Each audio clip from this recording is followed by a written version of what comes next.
wheels twisting hard where the shadows lie. Grip the handle, feel the engines roar.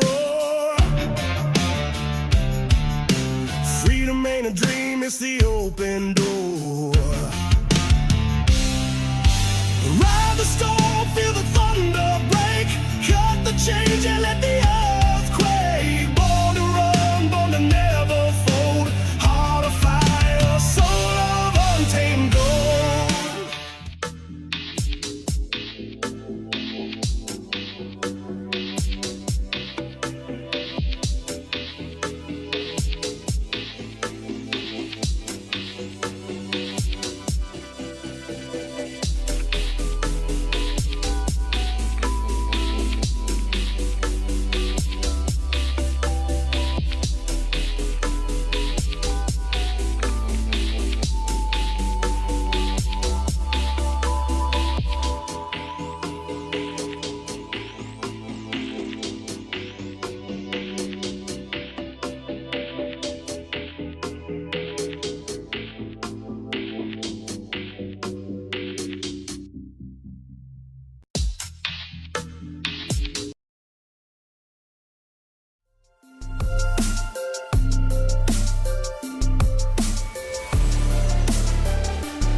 Craftsmanship that lasts a lifetime is Florida Cabinet Distributors.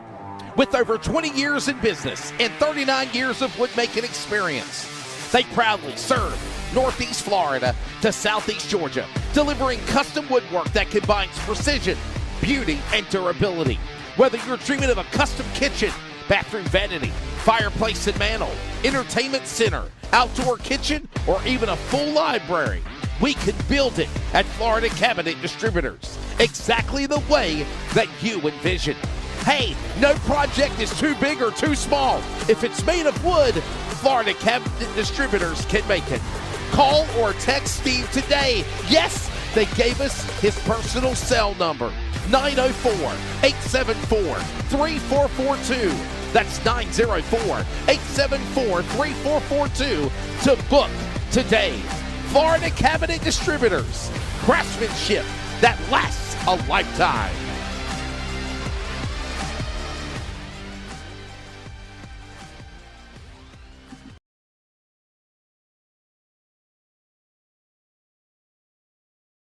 Are you ready?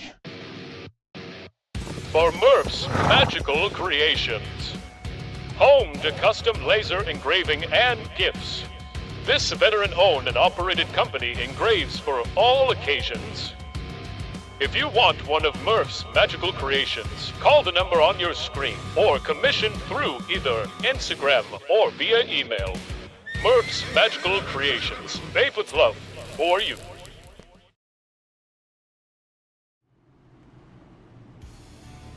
Welcome everybody to the 2025 NASRA Cup Series season opener at Daytona for the 250 miler and in the next gen car with the NASRA Cup Series, and we are ready to get this thing fired off and rolling. I hope Leslie shows up because I am not a very good announcer. I am Justin White, and I got with me Dean Hopton as we kind of get things rolling off here. We're having a few technical difficulties, so what we're going to do is we're going to set this thing green and then we're going to immediately put it under caution. And that way we can kind of reset the field because there was some miscommunication of how to handle some things when we got gridded up and started. And that way everybody has a fair, equal chance. And hopefully by that time, Wesley will be here and can take over. Yeah, welcome. Of course, Justin, thank you very much. The man, the boss man that puts all this fantastic league on. This is the big race, of course, that everybody's been working on, those duels there. The qualifying format has been set, obviously, from those duels. And as you mentioned at the moment, we're going to get a little bit of a green flag action. But as you said, immediately we're going to go to a caution. Nobody's going to be doing any switcheroo in those positions. It's just a little bit of a teaser, isn't it, for the big race coming up soon? Yellow, yellow, yellow. first caution, my friend. It's been called, but as you were aware, we're just going to make sure that we got everything prepared. That's going to be the key, isn't it? We want to make sure that we get off on a good start here for what's going to be a cracker of a season.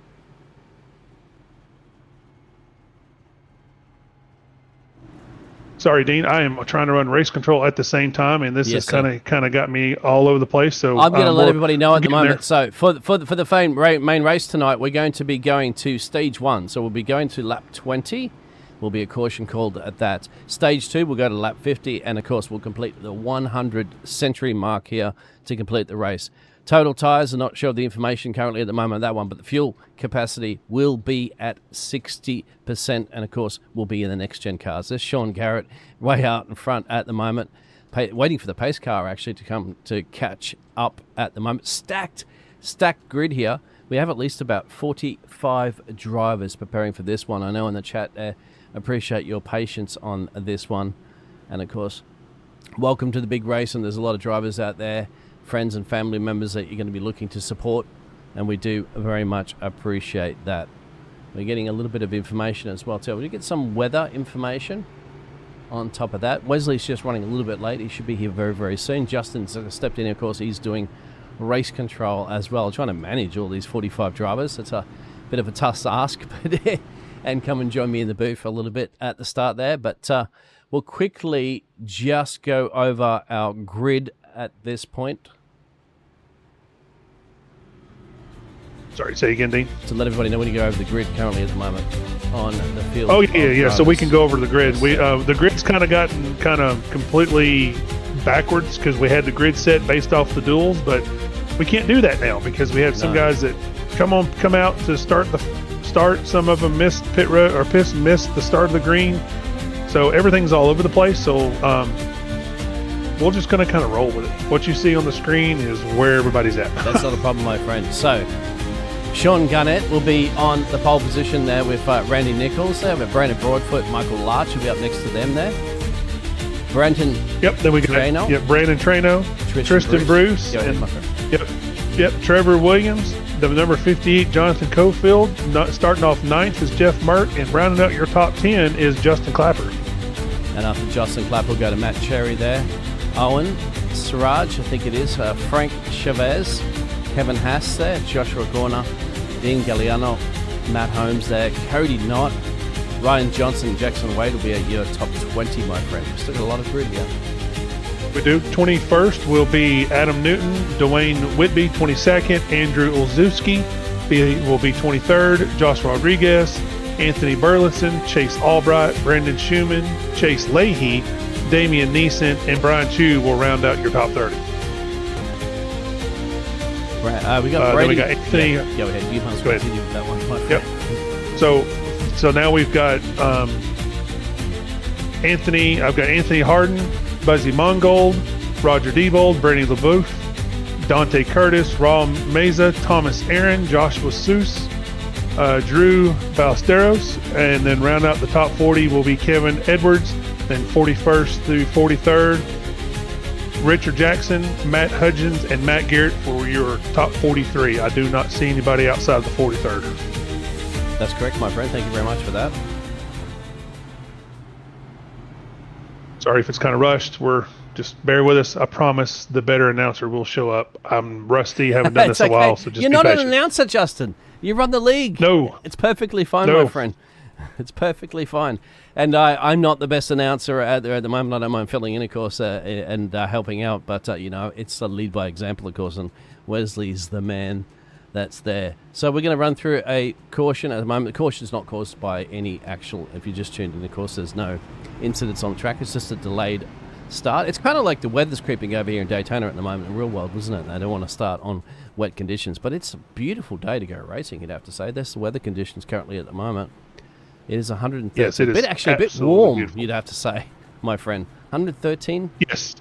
And that's 45 degrees Celsius. That's big. And to Justin, how is that on the mindset of these drivers going into the big race here? Like, what do you do? Is that going to be punishing on those tires? Yes, it's going to be extremely punishing.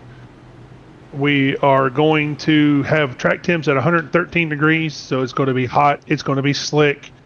There's very little wind coming from the, looks like it's coming from the north across the track. So it's coming across turn 4 and into it's coming across turn 2 and into turn 4. So these guys are going to be pushing tight off 4 and it's wrecking loose off of 2 based off the wind speed and the direction.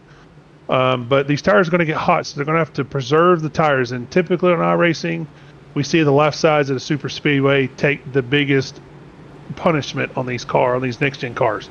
So these guys are going to be really, really conscious of the left side tires instead of the right, as we typically would see in real life. And just a question there, because we've got the details of the stage information and the fuel capacity at 60%, but the tires are we got no information of that at the moment. Is that a mystery surprise out there for everybody? No, it is not. We actually have 5 total sets of tires. 5 total sets. So 1 on the car, 4 laying in the pits. That'll be. You guys have 60% fuel, so they can go about 25 laps on a tank. Should have plenty of tires, plenty of fuel, but we'll see what happens. I think that pace car's going to be peeling in unless we'll be going for one more lap. No, the pace car's going to be peeling in, Justin. So, whoa, are we excited for this? I think Wesley's going to join us right on the start here of the big Daytona race. Wesley. Green flag, yes, sir. Oh, it's still caution. What's up, everybody? So we have a little bit of a moment there from the caution. We had Jeffrey Johnson and Andrew head into pit load as well. Hello, Wes. Hey, man. Still under the yellow flag here. I know they said they were going to give us a few laps to have some pace laps and whatnot. So, Justin, I know you got to get the race director work. Thanks for covering for me at the beginning. But, man, I know you're excited about this moment. We're looking forward to Daytona. It's always special. Yes, sir. I'm looking forward to it. Kind of a snafu to get started, but we got it. We'll get it under control right now. Let's get this thing back green. It is the first race of the year. These hiccups happen. Justin White, ladies and gentlemen, obviously the man that operates and oversees what is the NASRA Cup Series presented by Florida Cabinet Distributors. Dean Hopton, I am Wesley Outland, fresh in from calling football. Dean, I literally pulled in the driveway, put the laptop bag down, cut on everything, sat down in the chair, and we're ready for Daytona, buddy. Good evening to you. Yeah, thank you, Wesley. We're waiting for you. We need the voice behind the NASRA network to help us along there. But we appreciate you, obviously, jumping out of one racing to call one sports event to another esports event. Look at that track. I was discussing that with Justin before, mate. 113 degrees. It's going to be a baking one here in Daytona with headwinds there at 2 miles per hour as well. So very interesting. And a stacked grid too, Wesley. We're looking at about 44 plus or so drivers. Already gave the starting lineup, obviously, Sean Garrett. How about this guy? 2 weeks ago, qualifying night, set fast time. Welcome to the NASRA Cup Series, first time ever, and he's on the pole for Daytona. What is he thinking right now, getting ready for this big race tonight, Dean? Be out front. That's a great place to be because, of course, if there's any incidents that occur, big ones, well, he just has to look in his rearview mirror at that one. He's just got to be careful to not overheat your tyres, of course. And we just got the clarification on that. Even so, it's NA there at the moment. It is 5 sets of tyres, Wes. So that's what they have. Yep. Could be chewing through that 60% fuel limit. So that is something that certainly we'll be keeping an eye on.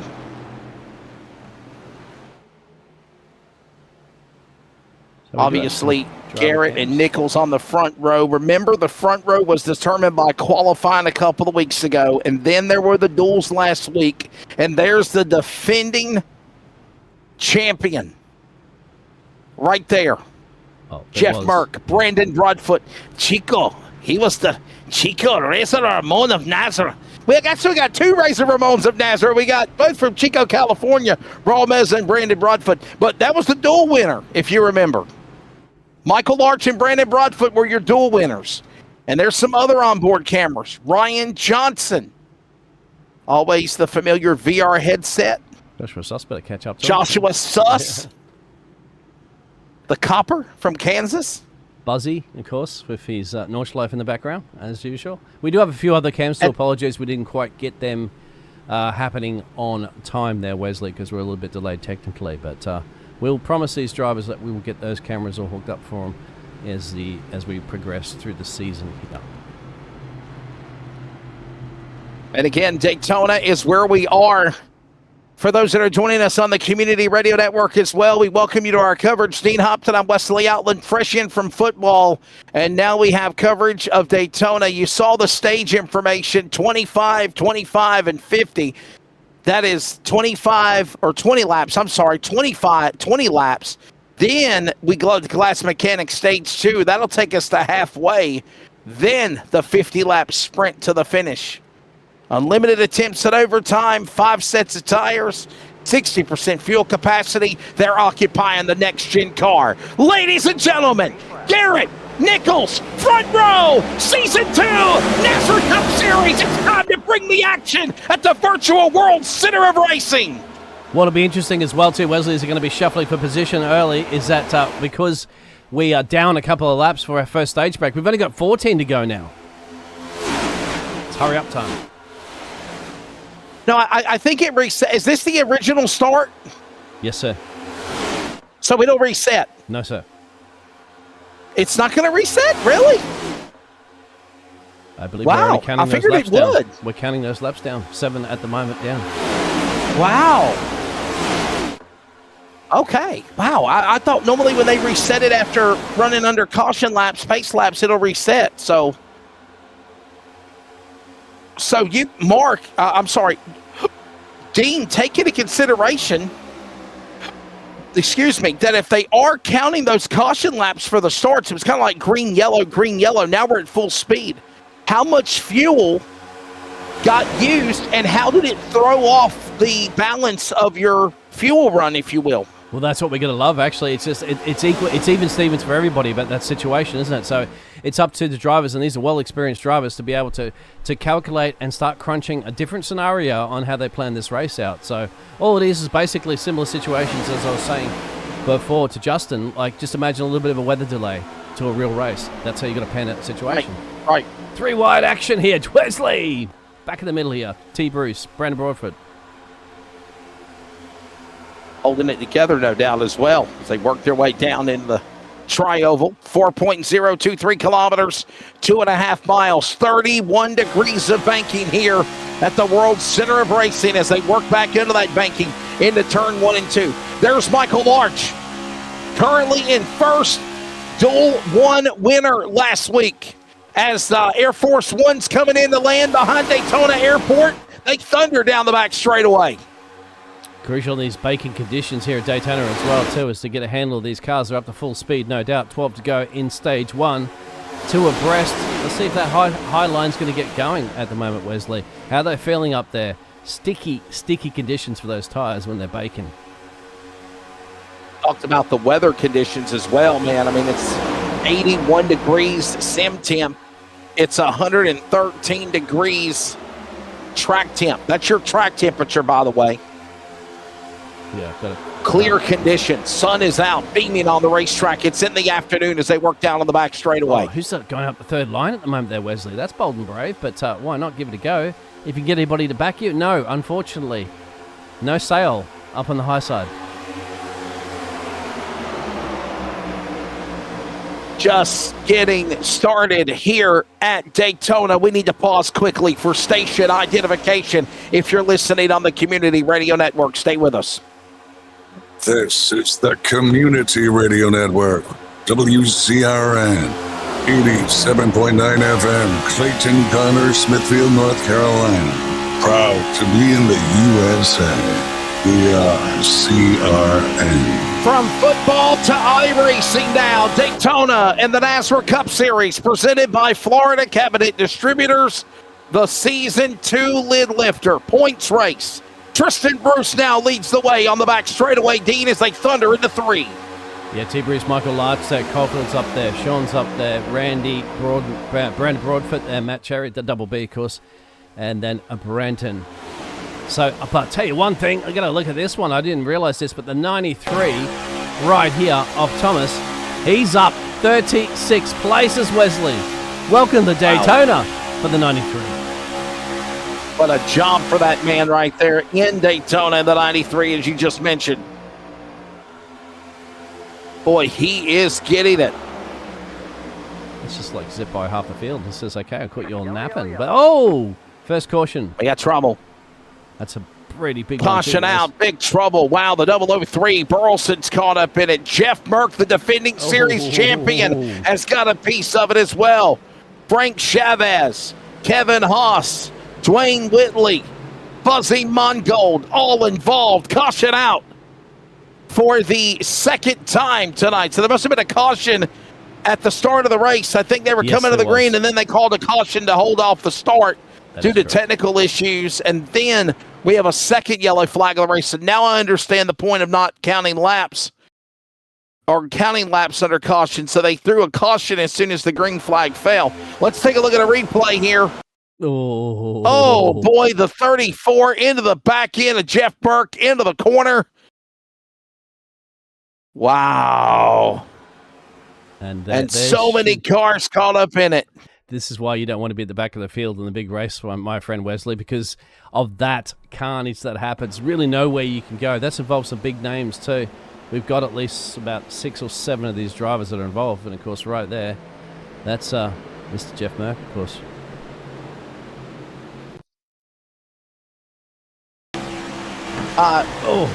Nowhere to go for Kev, mate. It's just, you're setting the target at that one.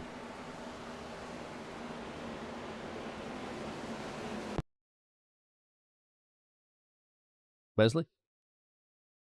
I'm here with you. I'm sorry. I was looking at something else from a different angle here. I'm trying to see all the cars that were caught up in it. I'm looking at 3, 6, 7, and we mentioned, well, there's more cars actually that got a piece of it or got tangled in it, but they never stopped. This is like a 12 car pileup or more here, Dean, as we look at another replay. This is entering the super stretch here at Daytona.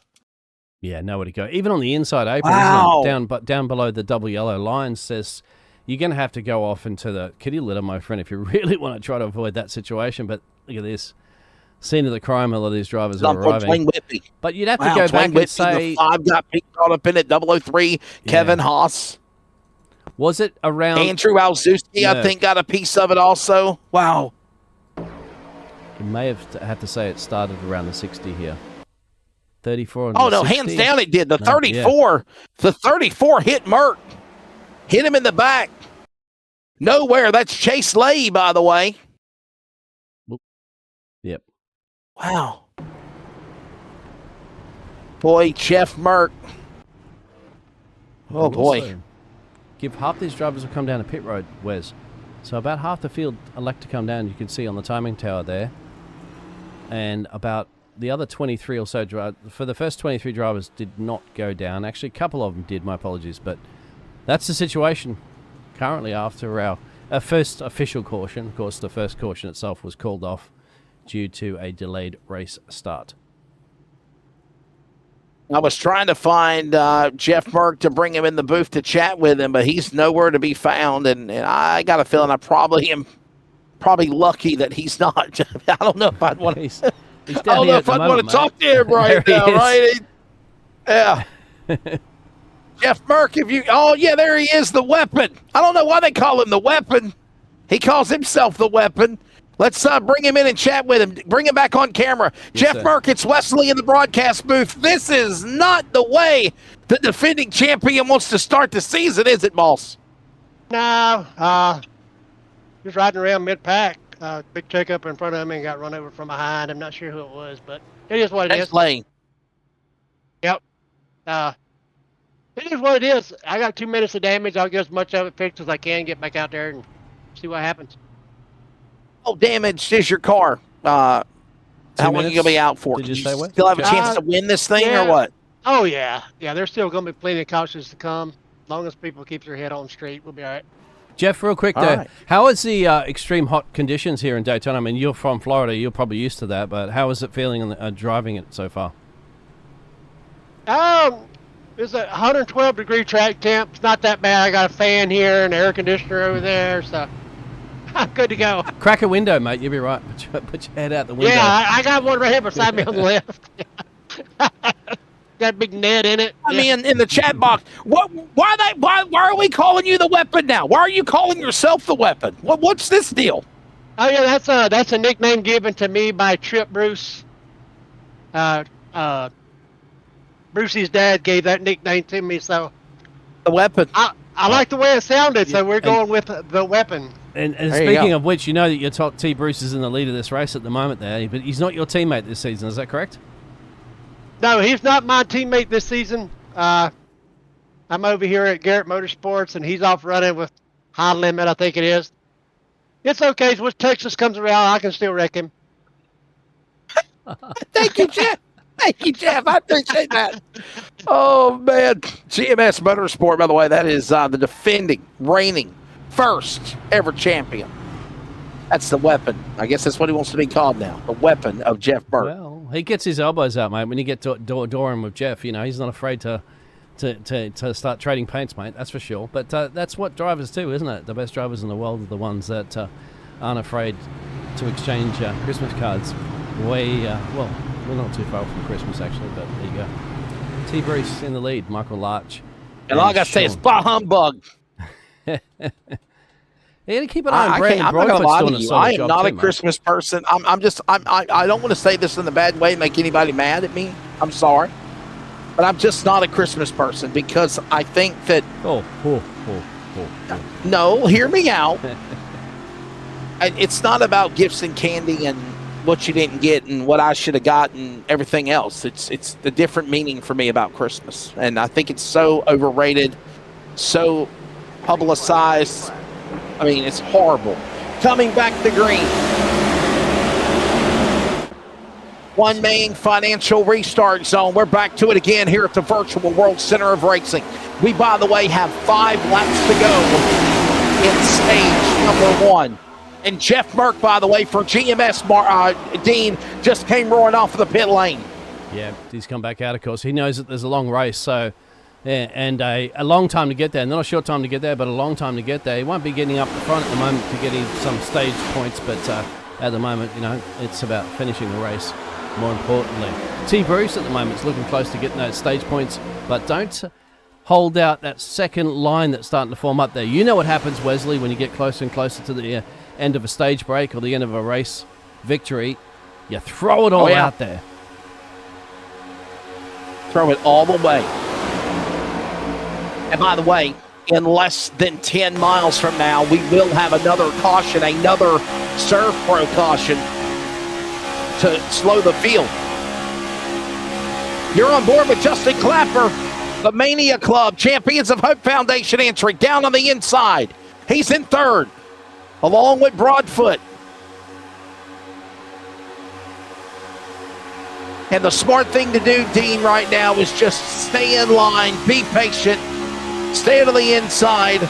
Tristan Bruce leading. Yeah, exactly. Broadfoot up on the top. Cuts him off at the moment. Well, cuts him off. But T. Bruce says, I'm going Well, to the high he sure side. did. He likes the high side at the moment. He's actually going in the middle. He comes aside. He's going to go high left. And that's the thing. The other drivers don't know exactly what T. Bruce is going to do. Clever play there for the 23, but the 22 looks to go on the outside currently. There it is. The 63 is looking to give him a push too. That is Clapper trying to give the push to Brandon Broadfoot with 3 to go, Wes. 3 laps to go in stage number 1. By the way, I'm understanding the Redneck announcer Jacob Reeves, Dean, might pop in. He sent me a text. I said, hey, come on over if you want to. Well, he's always welcome, of course. We love Jacob Reeves. He'll actually save By the me. way, I'm So glad Jacob, you're come feeling in. better. I'm glad you're feeling better. Remember, last Wednesday night, we had to record this race at like midnight on Thursday, Friday morning. The duels were pre-recorded or delayed. Here they come with 2 remaining, 5 miles left. Broadfoot now. That's Chico, California, in the lead. Mid-Pack Motorsports, number 22. Clapper in tow. Here comes Bruce, and there's a... Wow, that could have been disastrous. Yeah. Somehow he holds it in line, and he didn't let the bump draft turn him. He had to lift off a little bit to save himself from the fence there, save himself from getting into anybody else. And another second line's forming at the moment. The Monster Energy, number 9 as well too, Wes. But there's the number 3, and that's Tristan Bruce, of course, because he's the number 23. There's a small number 2 there. It'll catch us off guard there. But that's T. Bruce and Brandon Broadfoot. Over to you, Wes. Exactly right. 3 wide. Across the line, almost 4 wide. 1 to go. Stage number 1. And Clapper was really loosey-goosey a moment ago. And here comes the 9. This is strange now. The Monster Energy machine behind Bruce. Broadfoot now got Garrett on the inside. And here comes also the 38 of Johnson. We remember him from the Xfinity days, Dean. Oh, down the inside apron. Oh, no, I'm sorry. That's not Broadfoot. Hang on, buddy. Way below the line. They still hold it together going into 3. This is it, coming down the inside apron. The shortest path will be the inside path, but they're going to run on the outside. Will T-Breeze be able to do anything about it? He will. He may be able to. It's going to be close, Wes. They come. Brandon Broadfoot will win stage number 1 as the yellow flag will be displayed. It will be the 3rd one of the race. 2 for on-track accidents. And this one for the end of stage number 1. Wow. Absolutely fantastic, isn't it, for the old Double B, Brandon Broadfoot? Well, he got himself in a great qualifying position. He managed to make up 3 positions and get himself some crucial stage points in the big race here at Daytona. So we'll see if we can actually chat to him in a little bit too, Wesley. What do you expect some of these drivers to head down a pit road right now or not? Remember, some of those drivers went down on lap 13? No, I do. Okay. I will say this, though. Some people did pit around lap 13. I got a feeling, what is that, 8 laps ago? Yeah. Will you pit again? I just don't think they are. Not the front runners. No. Maybe if you're in the back, but not the front runners. I really don't. Well, let me. I'm sorry. My timing and scoring was all miscombobulated. If a lot of people in the top 20 pitted at lap 13, the leaders did not. No. So I do think the top are coming on pit road. When the pace car opens pit lane here this time by Dean, I believe the top 20 are coming down pit road. I do. Yes, sir. I think so. There's some drivers out there like Kevin Edwards, who's in P7. He went down lap 13. Drew Ballesteros, he went down on lap 13. They may elect to stay out. If not, but yeah, I reckon those drivers that haven't been down a pit road yet will certainly come down, Wes. I think it'll also by the way, Kevin Edwards has pitted 4 times. Drew Ballesteros has pitted twice. That's something else that you did not mention about when they pitted at lap 13. So that's something to really think about. There's got to be problems with these guys' cars, and they're still on the lead lap, mind you, and they're still in the top 10. We're coming to a break. More from Daytona, and the stage 1 winner, Racer Ramon of NASRA, Brandon Broadfoot, Chico, California native, is next.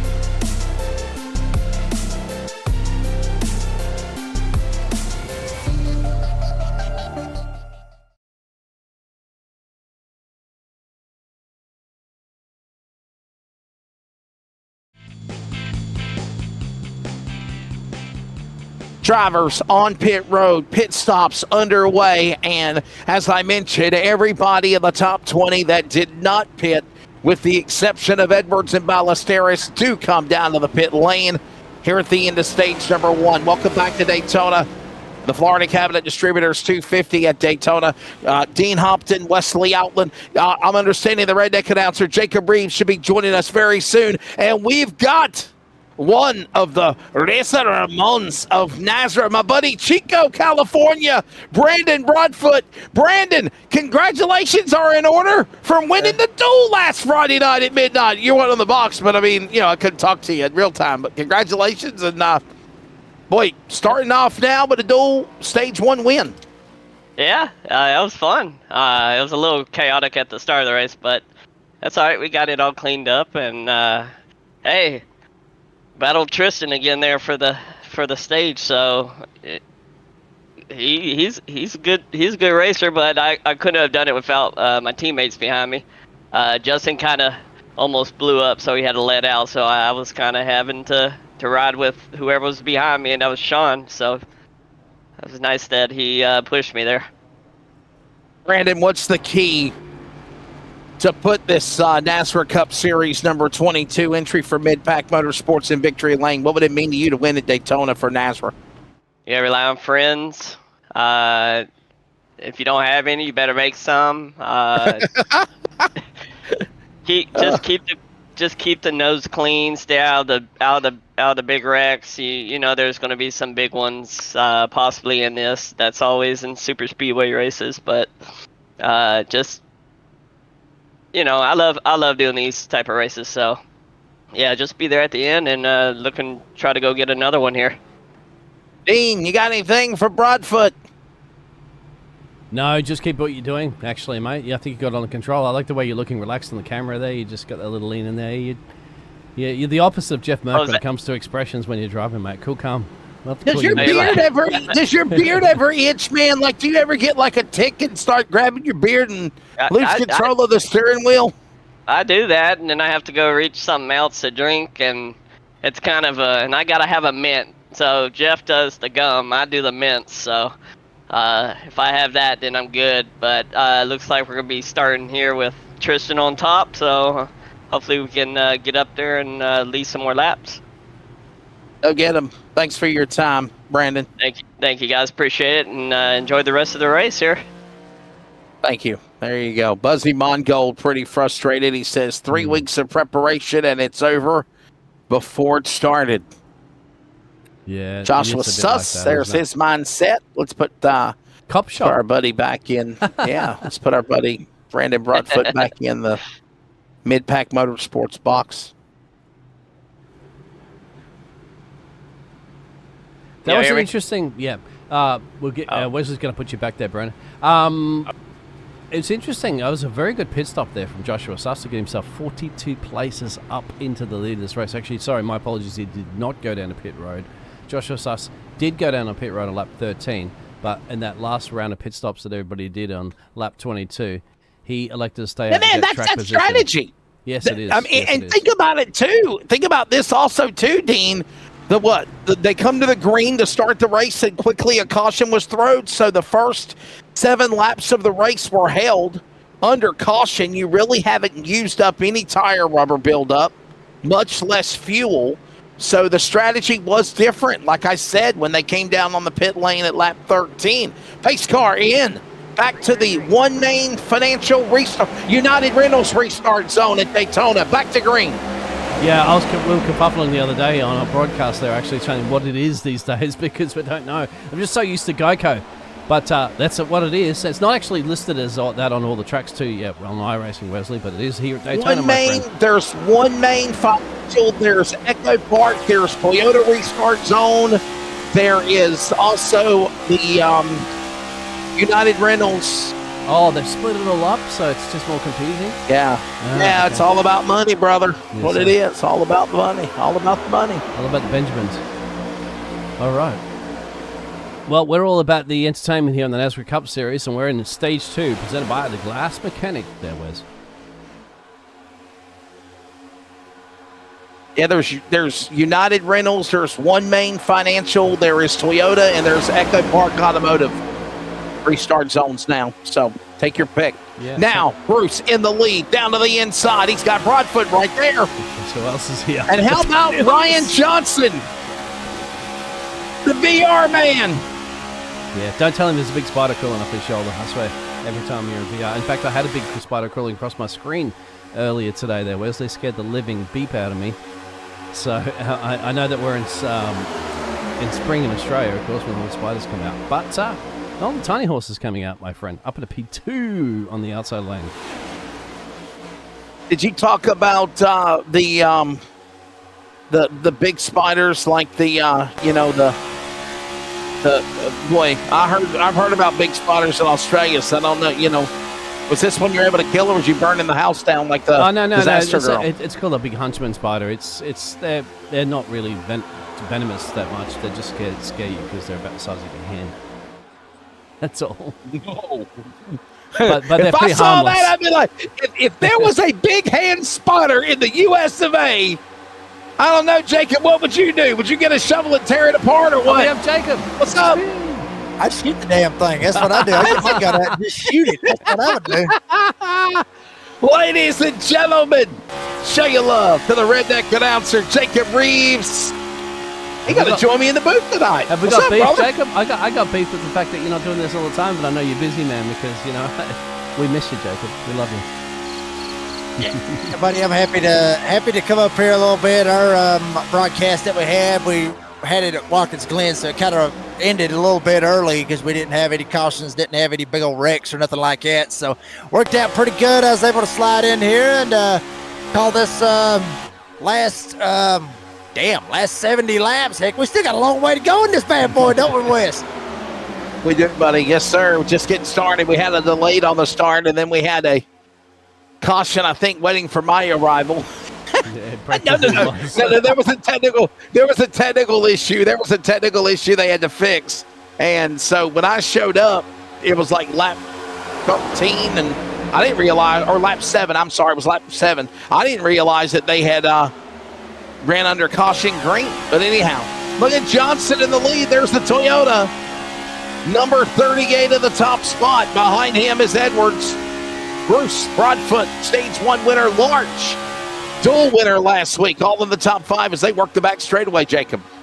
Yeah, Tiny Horse still leading them with Edwards lined up right behind him. Tristan Bruce lined up there as well.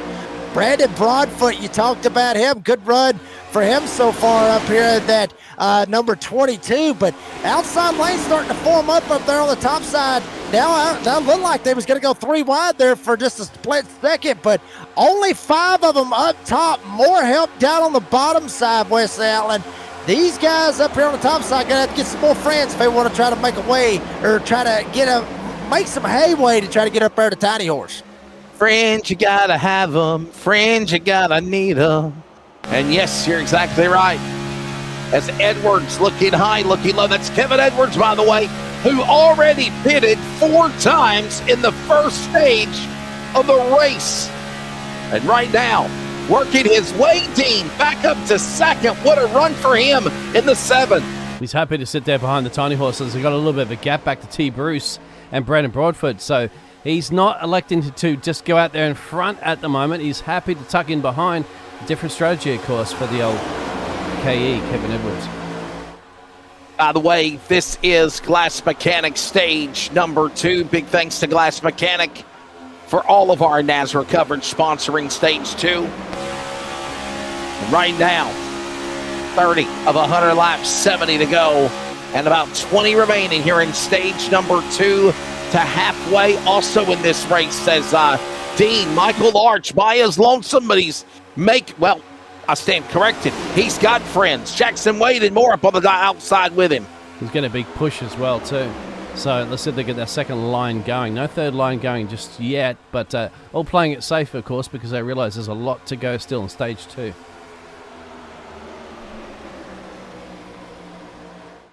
I'll tell you what, Jacob, we're watching Larch now on the outside. Jackson Wade right there with him. It's a 2-car tandem. Not for long, though, as here comes Suss now up to help in the 80 on the outside. Blue line racing now. Dives to the bottom as they work in 2. Wes, I was sitting here watching all these guys up here on the top side, and that line is starting to get just a little bit longer. These guys really starting to kind of graze it out. It was. Now they all said, screw it, we're going to bail out on Michael Larch. Now only 3 of them up there. At one point, they looked like they had about 7 of them up there. Maybe would make a charge to get up there to Tiny Horse, and then everybody just dropped anchor. They said, screw this, we're getting out of it. Now one driver jumps up to the top, tries to make something happen. I believe that is Joshua Corner. No, excuse me, that's Dean Gagliano in the 18. He jumps up to the top side. So now you got 4 of them up there. He gets in behind Trevor Williams. They've got to have some more love up there on that top side. As now you start to see one driver, a couple of others starting to jump up. Now there's 5 up there making a charge. Wade laying in the launch. Here we go. Battle for the lead going into turn 3.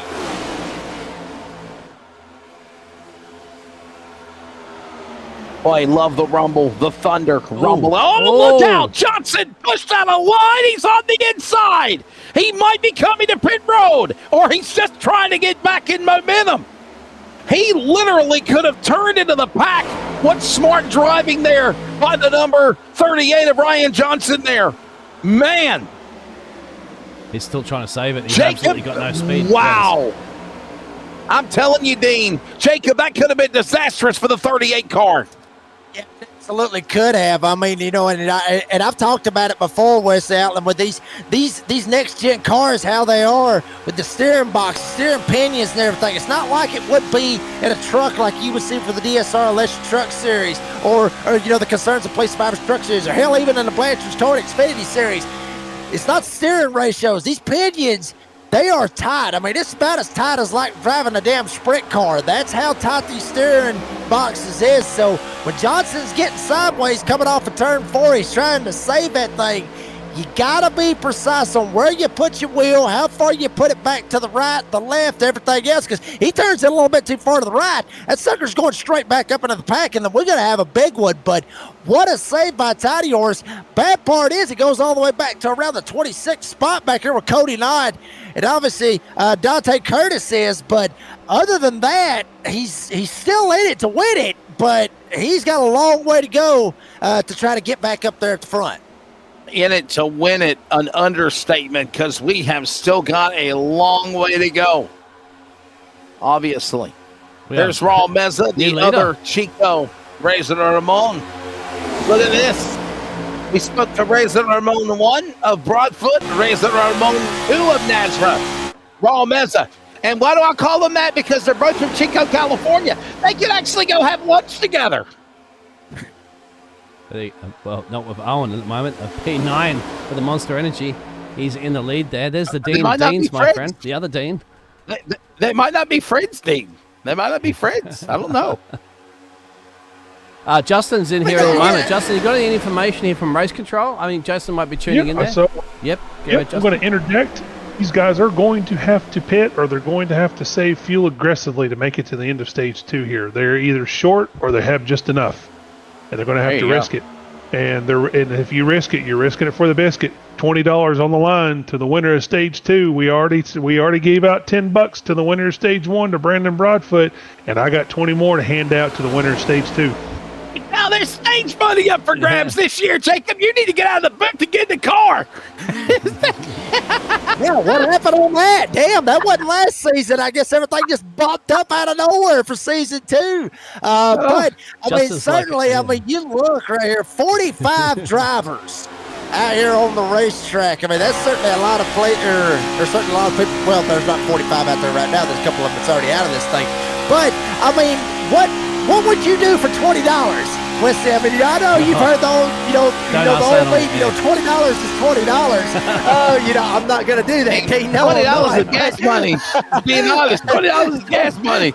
Woo, boy, it got hot in here, Dean. You got me off a little bit right there. That wasn't where I was going with it, but and $20 would buy me at least a car, at least two 12 packs of sodas, maybe. Yeah. Well, it's a 30-pack of beer. I know that much. It's a 30-pack of beer. It'll go a long way, $20, Will. So who's going to risk it for the biscuit and go for that $20, though? You can buy a whole bag full of biscuits for $20, too.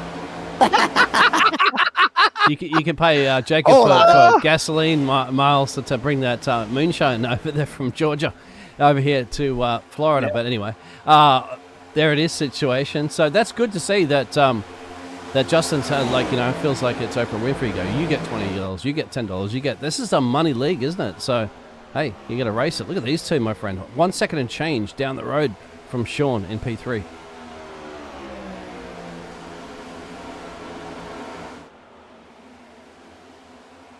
It is Meza in the lead.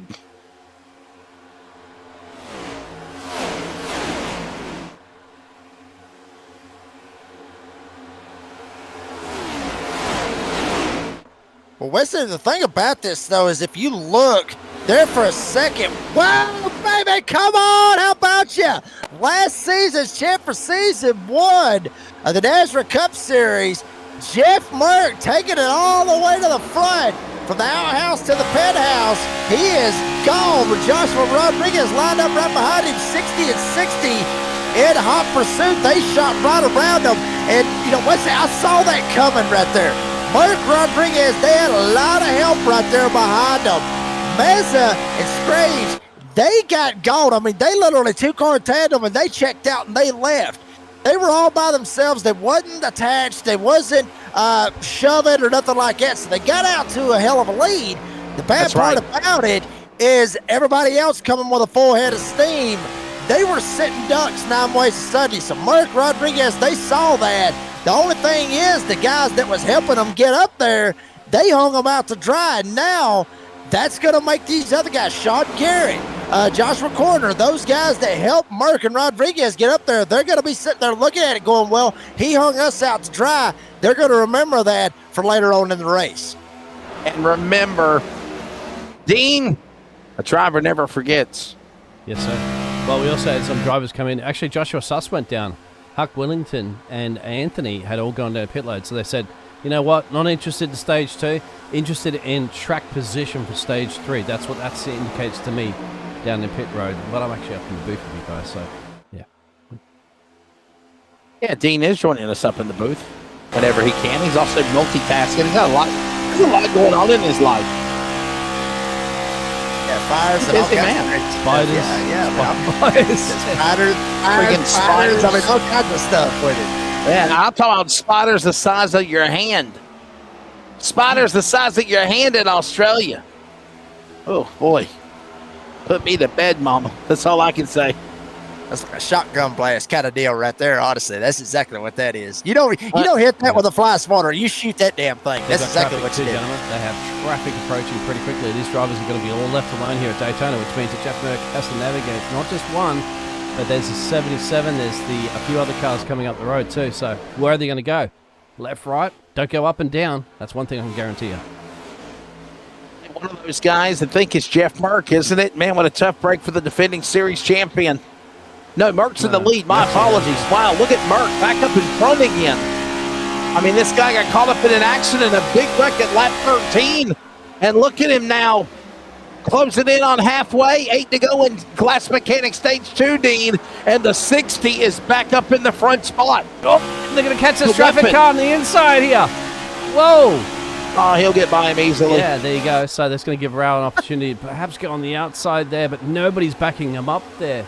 Jacob, what do you do when you're left alone?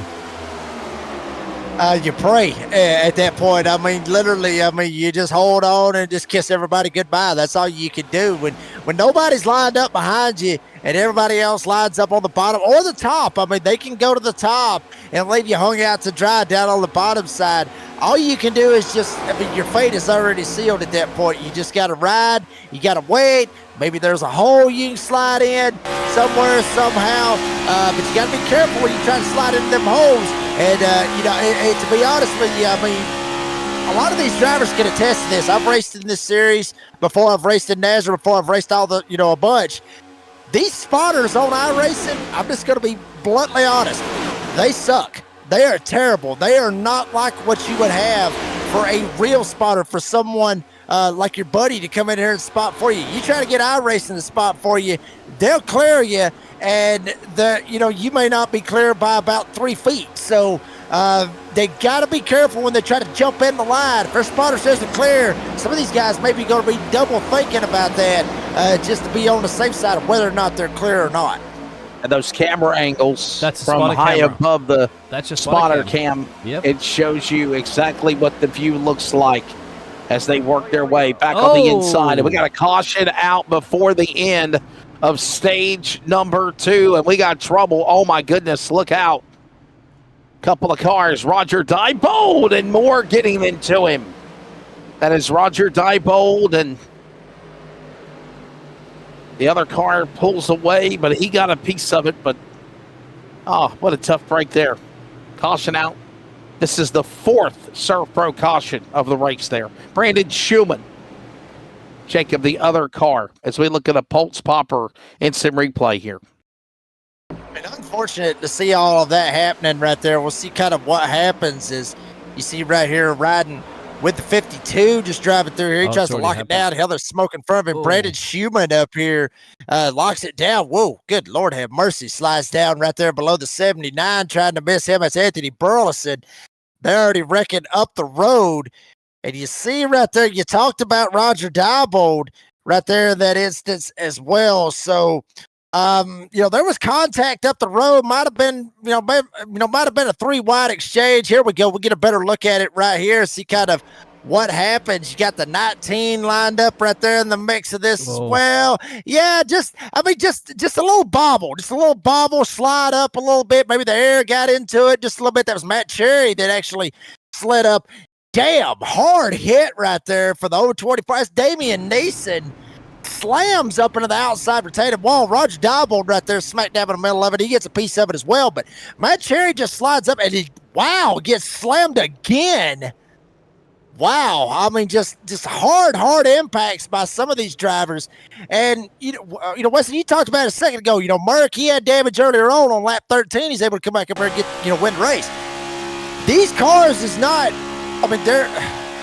they used to be brittle as hell. Now they're actually a little bit tough in these next-gen cars. They toughen them up a little bit on iRacing for everybody to, if you get caught up in a wreck, you can kind of dodge it and kind of get away with it. So just watch Brady LaBeouf right here just trying to miss it. Nowhere to go. Had it locked down, had it missed, but bam, runs right into him. So some of these guys going to be down pit road for a little bit.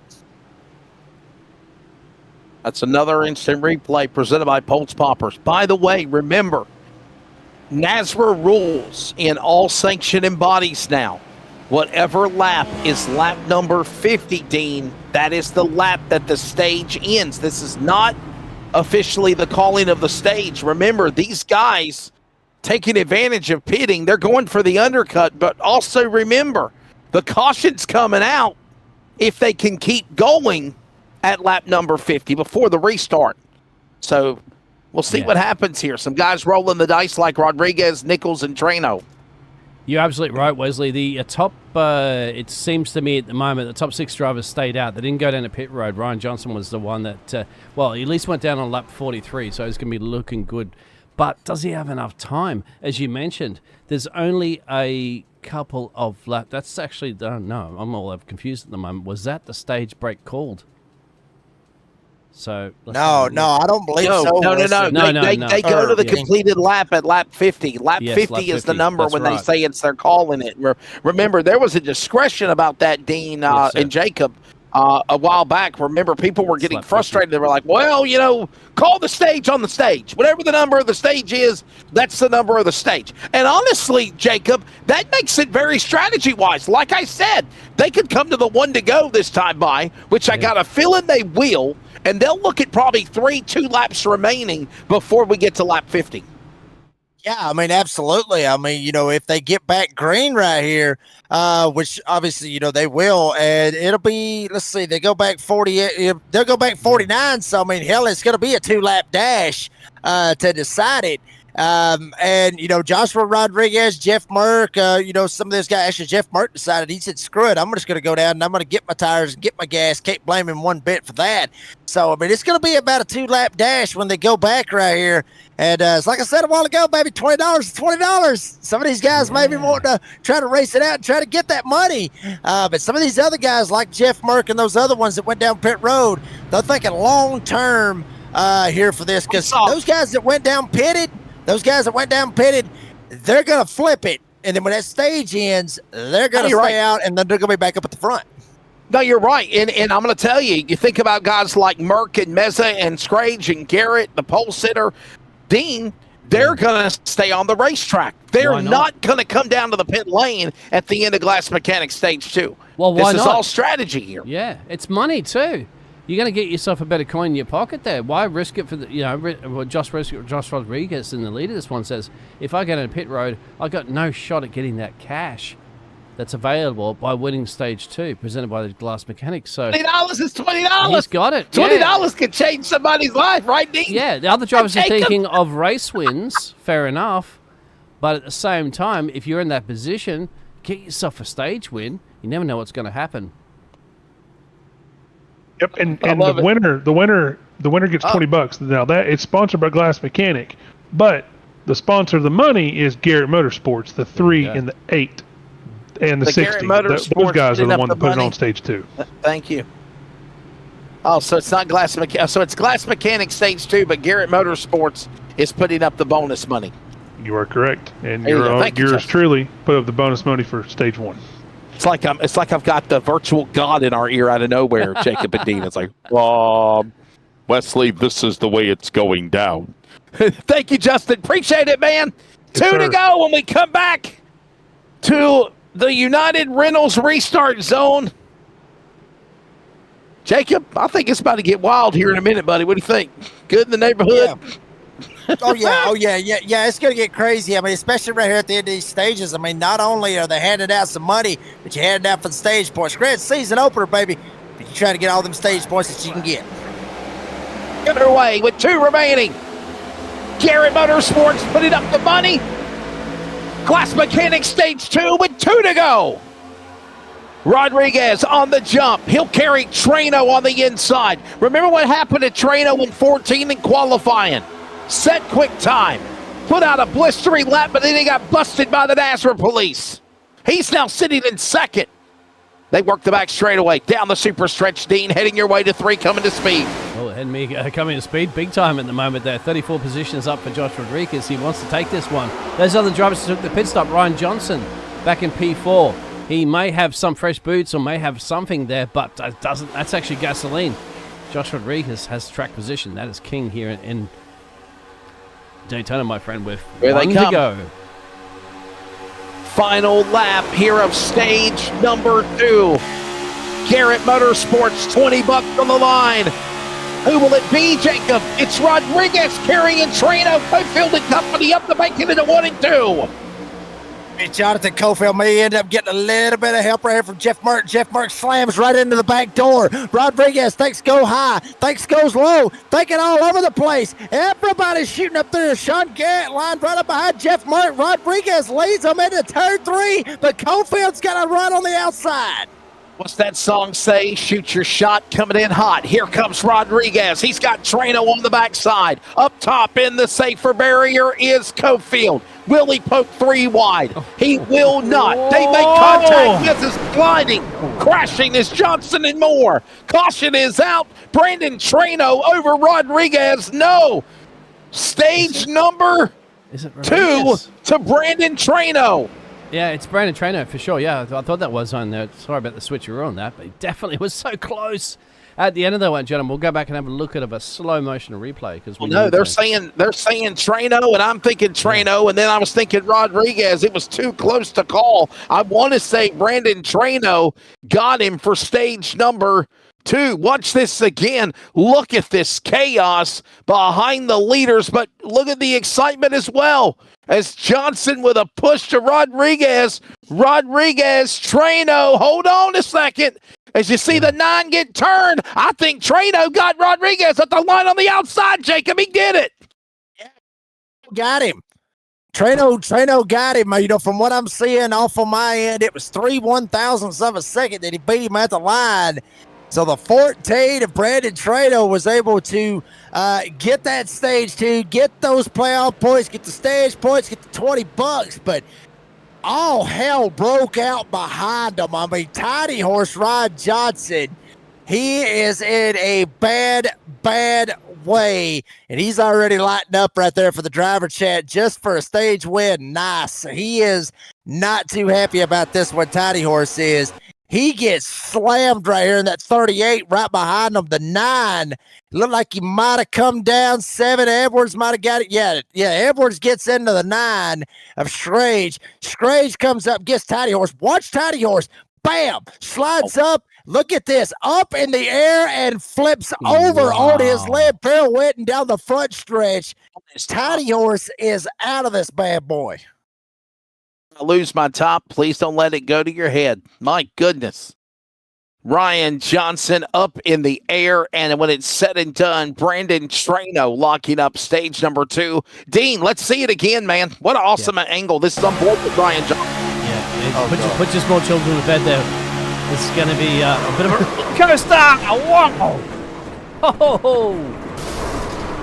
And it ain't over yet. Oh, man, Sean Garrett, pole man for Daytona, the Budweiser number 8, caught up in it as well. And you know, Jacob, this is the reason what we talked about.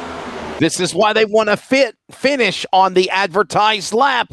Those last 2 minutes had these fireworks as everybody, and I mean everybody, is on pit road. There is nobody resting for the weary. They're all on pit road in the top 25 right now. Top 30 for that matter on pit road here, Jacob. Yeah, I mean, everybody is going down pit road. Even the guys that stayed out, that tried to flip it, odds are they got some damage out of that big one right there, West Outlet. So everybody coming down, trying to get all that they can get right here.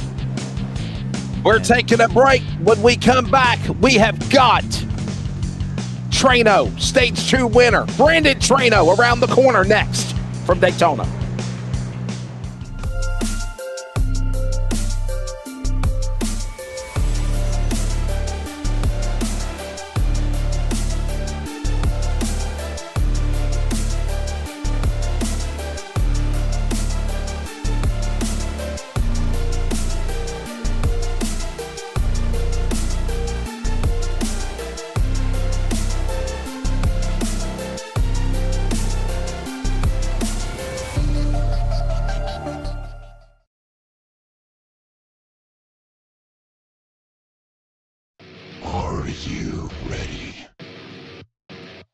For Murf's Magical Creations.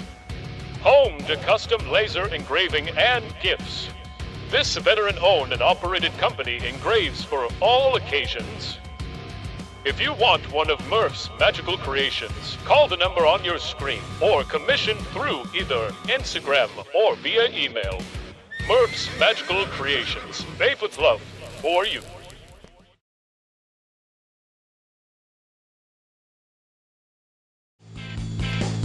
Welcome back to Daytona. 2 stages down, 1 more to go. Jacob Reeves, the redneck announcer, joining us, the voice of the NASRA C.O.P.S Truck Series, joins me on Monday night to the NASRA DSR Electric Trucks. I'm Wesley Outland. Dean Hopton punching buttons. He's also on commentary. Dean, this has been a wild one tonight. Have you not been entertained? What a fun hour we've seen. Yeah, I'm sorry. I was watching the Australian football finals at the moment. What's going on at the track? No, it's been absolutely entertaining, my friend. Absolutely entertaining. And now we've got a couple of new front runners up here as drivers have shifted all around in pit road. Most of those drivers, in fact, pretty much all of them went down to pit road during that situation. And going back to that one too, Wes, at the top of the hour, remember the race details. It says NA there. We know there's 5 sets of tires that are available. Now it's the 50-lap sprint to the end with 60% fuel capacity. Hang on, we're not going green. Third stage, they have waved off the restart so I can do station identification. Just kidding, but I need to. This is the Community Radio Network, WCRN, 87.9 FM, Clayton, Garner, Smithfield, North Carolina. Proud to be in the USA. We are CRN. I was going to do station identification anyway, but it worked out perfectly. Caution lights coming back on the pace car, something they don't like in the NASRA officiating booth, and we will go back under the yellow flag. Jacob Reeves, the redneck announcer, Dean Hopton, I'm Wesley Outland. There's your race recap on the bottom. 2 stages down, 1 more to go. And I believe we're going to try to get Brandon Trano, if I can find him. Another mid-pack motorsports driver. Pocketed money for winning the stage. Here he is, Brandon Trano. It's the booth man. Ewan Rodriguez, stride for stride, got him on the outside. 3rd stage, all bets are off, though, buddy. How you doing? Hey, we're doing pretty good. You're taking this race and obviously put a little Garrett Motorsports bonus money in your pocket. Yeah, that's always nice to have. I set up the run pretty good down the backstretch. Thankfully, we were able to clear the outside lane, and I was able to jump off before and kind of drag race them to the line. So, yeah, we'll take it. Jacob. I mean, Brandon, what's it going to take to be able to survive? Because we've already seen what these guys are going to do for $20 right here for the stage 2. What's it going to take to survive and try to win the whole damn thing here tonight? Yeah, we got one more pit stop to go, so we just got to kind of make it to there and execute off and on pit road and kind of get back in the pack and see where we line up and really just kind of pick the right line coming to the finish. It seems kind of be what the key is. Brandon, I don't want to bring up anything that happened, but a couple of weeks ago, you were the P1 qualifier, but then it got disallowed because they said you were, I guess, using a car to help you pick up speed or something, sandbagging. I'm not sure, but what's your take of just overcoming that, starting in the back, but working your way in a decent spot right now to try to win this race, first ever NASRA win? Yeah, it was unfortunate. I don't know if it broke a rule or something I wasn't aware of, but yeah, I got back up to the front, finished second in the duels thanks to some help from Clapper there at the end pushing me, and we've kind of just been up front all day. I had a little bit of a sketchy moment coming to the end of stage one, but other than that, it's been pretty calm. Another member of Sports, that is Brandon Trano. And there's another issue that's making them stay back under caution again. So we'll go to a break as well. We'd love to thank our sponsors. We love them all. We're taking a break from the World Center of Racing. The anticipation awaits for the third and final stage for the NASRA Cup Series at the World Center of Racing.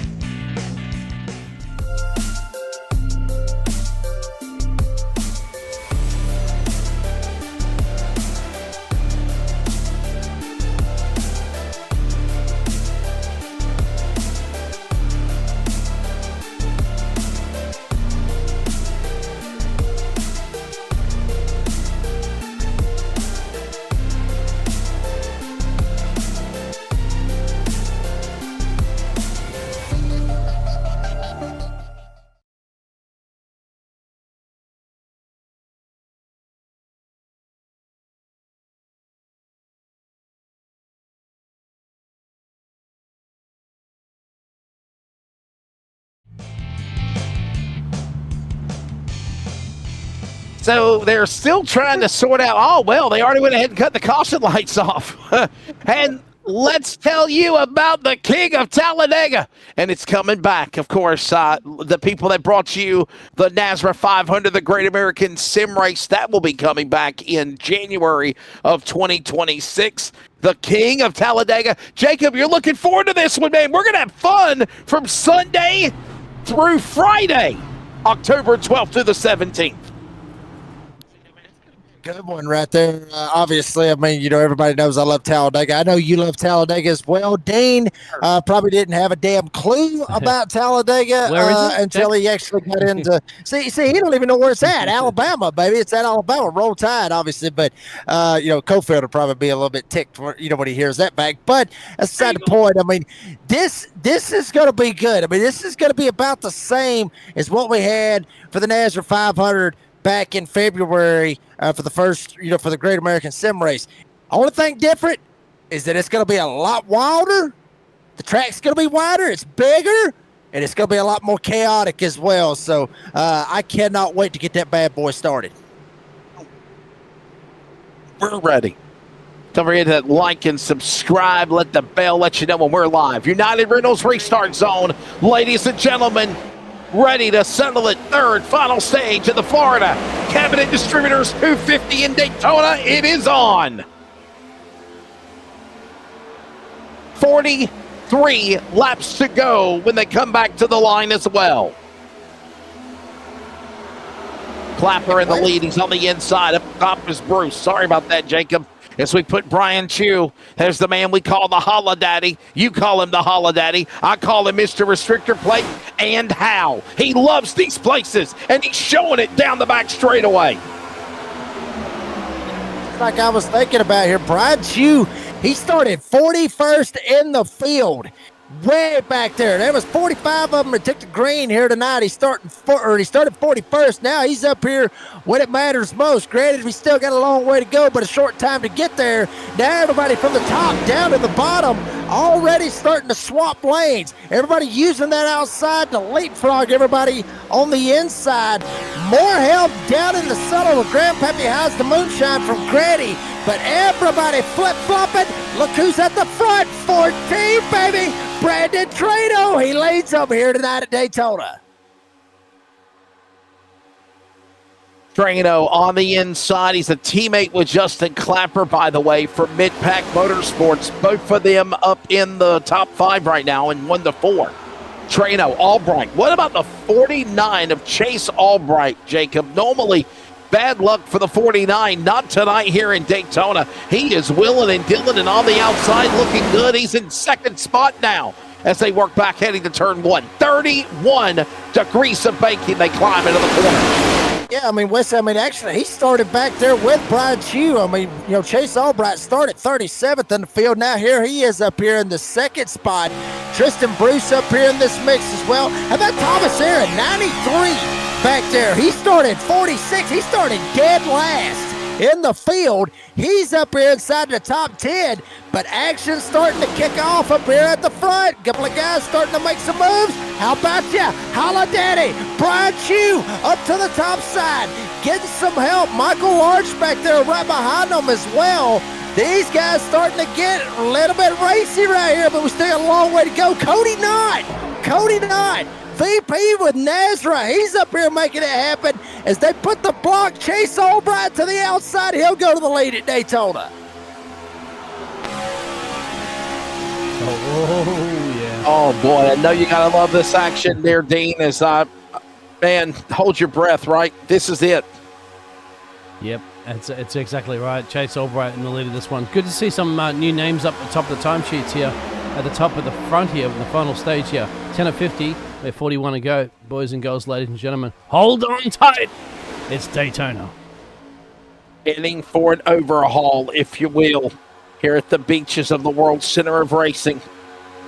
And it's not done. Here they come, working through the tri-oval. Just a fun place. Working down into the corner, back into turn 1. Albright, Trano. There is now Albright, the leader. Can you believe it, Jacob Reeds? Not only did he pass Trano for the lead, he's pulled away for the lead, but now they're going to reel him back in like bait on a pulse popper hook. And you see we're broken down into 2 separate packs as well on the back straightaway. Yeah, I think a lot of these guys back here in this second pack, Joshua Rodriguez, Matt Hudgens, obviously Randy Nichols, Brandon Schumann, all these guys way back here in the back, Dean Gagliano, Brady LaBeouf, all these guys, now they're half damage, or this is by design. You see this front pack, everybody kind of getting a little racy. We got 2 wide, maybe looking at 3 wide. You don't see a whole lot of 3 wide here in these next-gen cars on iRacing. You mainly see the 2 wide. You see the trucks, the Xfinity cars, they go 3 wide. These cars, mainly see them go 2 wide. So these guys up here, they're still mixing it up, and they've already had chaos. But I think that second pack back there, they're laying back, thinking that maybe a bump draft could go wrong up here in this front pack that would easily keep them from getting involved in it, because you made it this far. You don't want to screw it up. Put yourself in a bad situation where you end up getting caught up in a wreck. You don't want to do that at the end of the race. If you get a wreck, hell, do it in the first 5 laps. Don't do it with 5 laps to go. Mayhem, chaos, disaster. What will happen next? It's been an interesting race there. It's Cody Knott, by the way, the Madera, California driver. Pulse Poppers number 26. He's got a really good run going for him right now, Dean, as he sits on the outside, working up into the top 5 upon the 2. I was thinking about if anybody else is going to go 3 wide around the outside of Cody Knott, but no, they're going to give Cody, they said, Cody, we love you. We're going to give you a push, baby. And Cody says, well, I don't know if I'm going to go on the inside. I will go on the inside there. So Michael Larch says, well, you left me all alone out there. So maybe Justin Clapper and Alexa Jackson-Wade can catch up to him.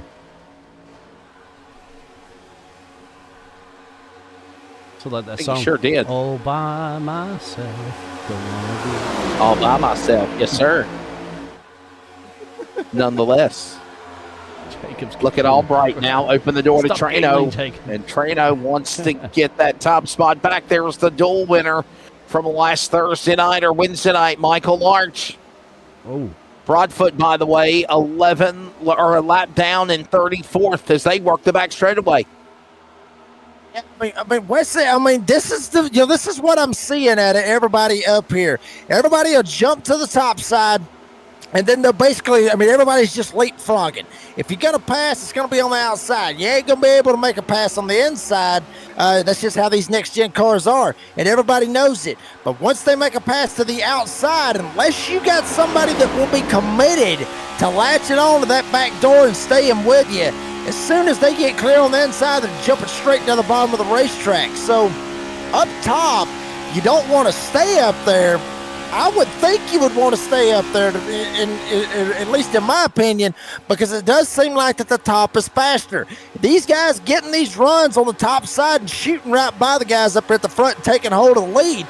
You would think stay up top. It's more faster to run up here on this top side, but once they get clear, they jump down, and then basically it's rinse and repeat. It's a recycling. It's like a recycling plant. You go to the back, then you jump out, then you go to the front, and then it's just vice versa. It just keeps going in that motion. So if you want to go to the front, go to the top. But in my opinion, if you want to stay at the damn front, I'd say stay up there on the top because that's where the line is. Very true. No doubt about it.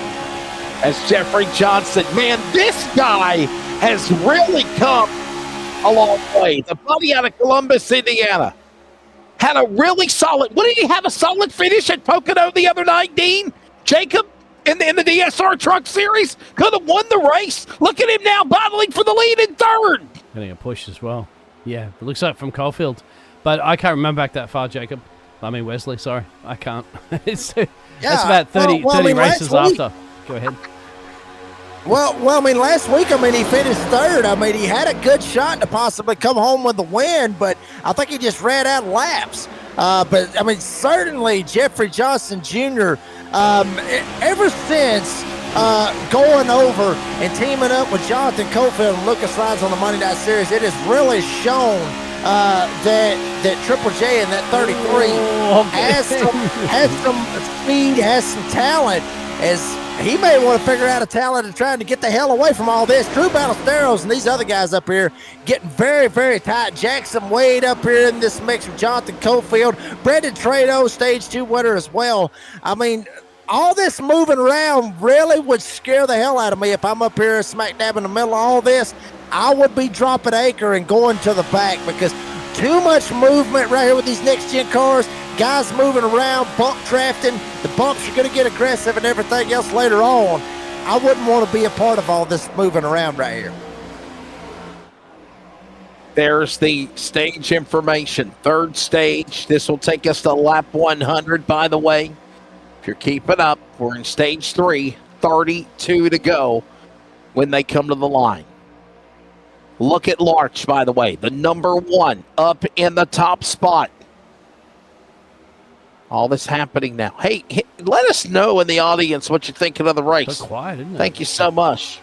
Yeah, and I think they're a little scared. If iRacing could find a way to make us pay to watch this, I'm sure they would. Pit stops at the moment too. Some drivers, Joshua Suss coming out there. Huck Wellington is in pit road and Maddie. So different strategies from those drivers. Gentlemen, Michael Larch back into the lead of this race. Round dog, you ain't got to pay for it. You get to watch it, so enjoy it. It can be arranged. Give iRacing the idea to make you pay for it. Hell yeah, it could be arranged. We can put more money in our pocket.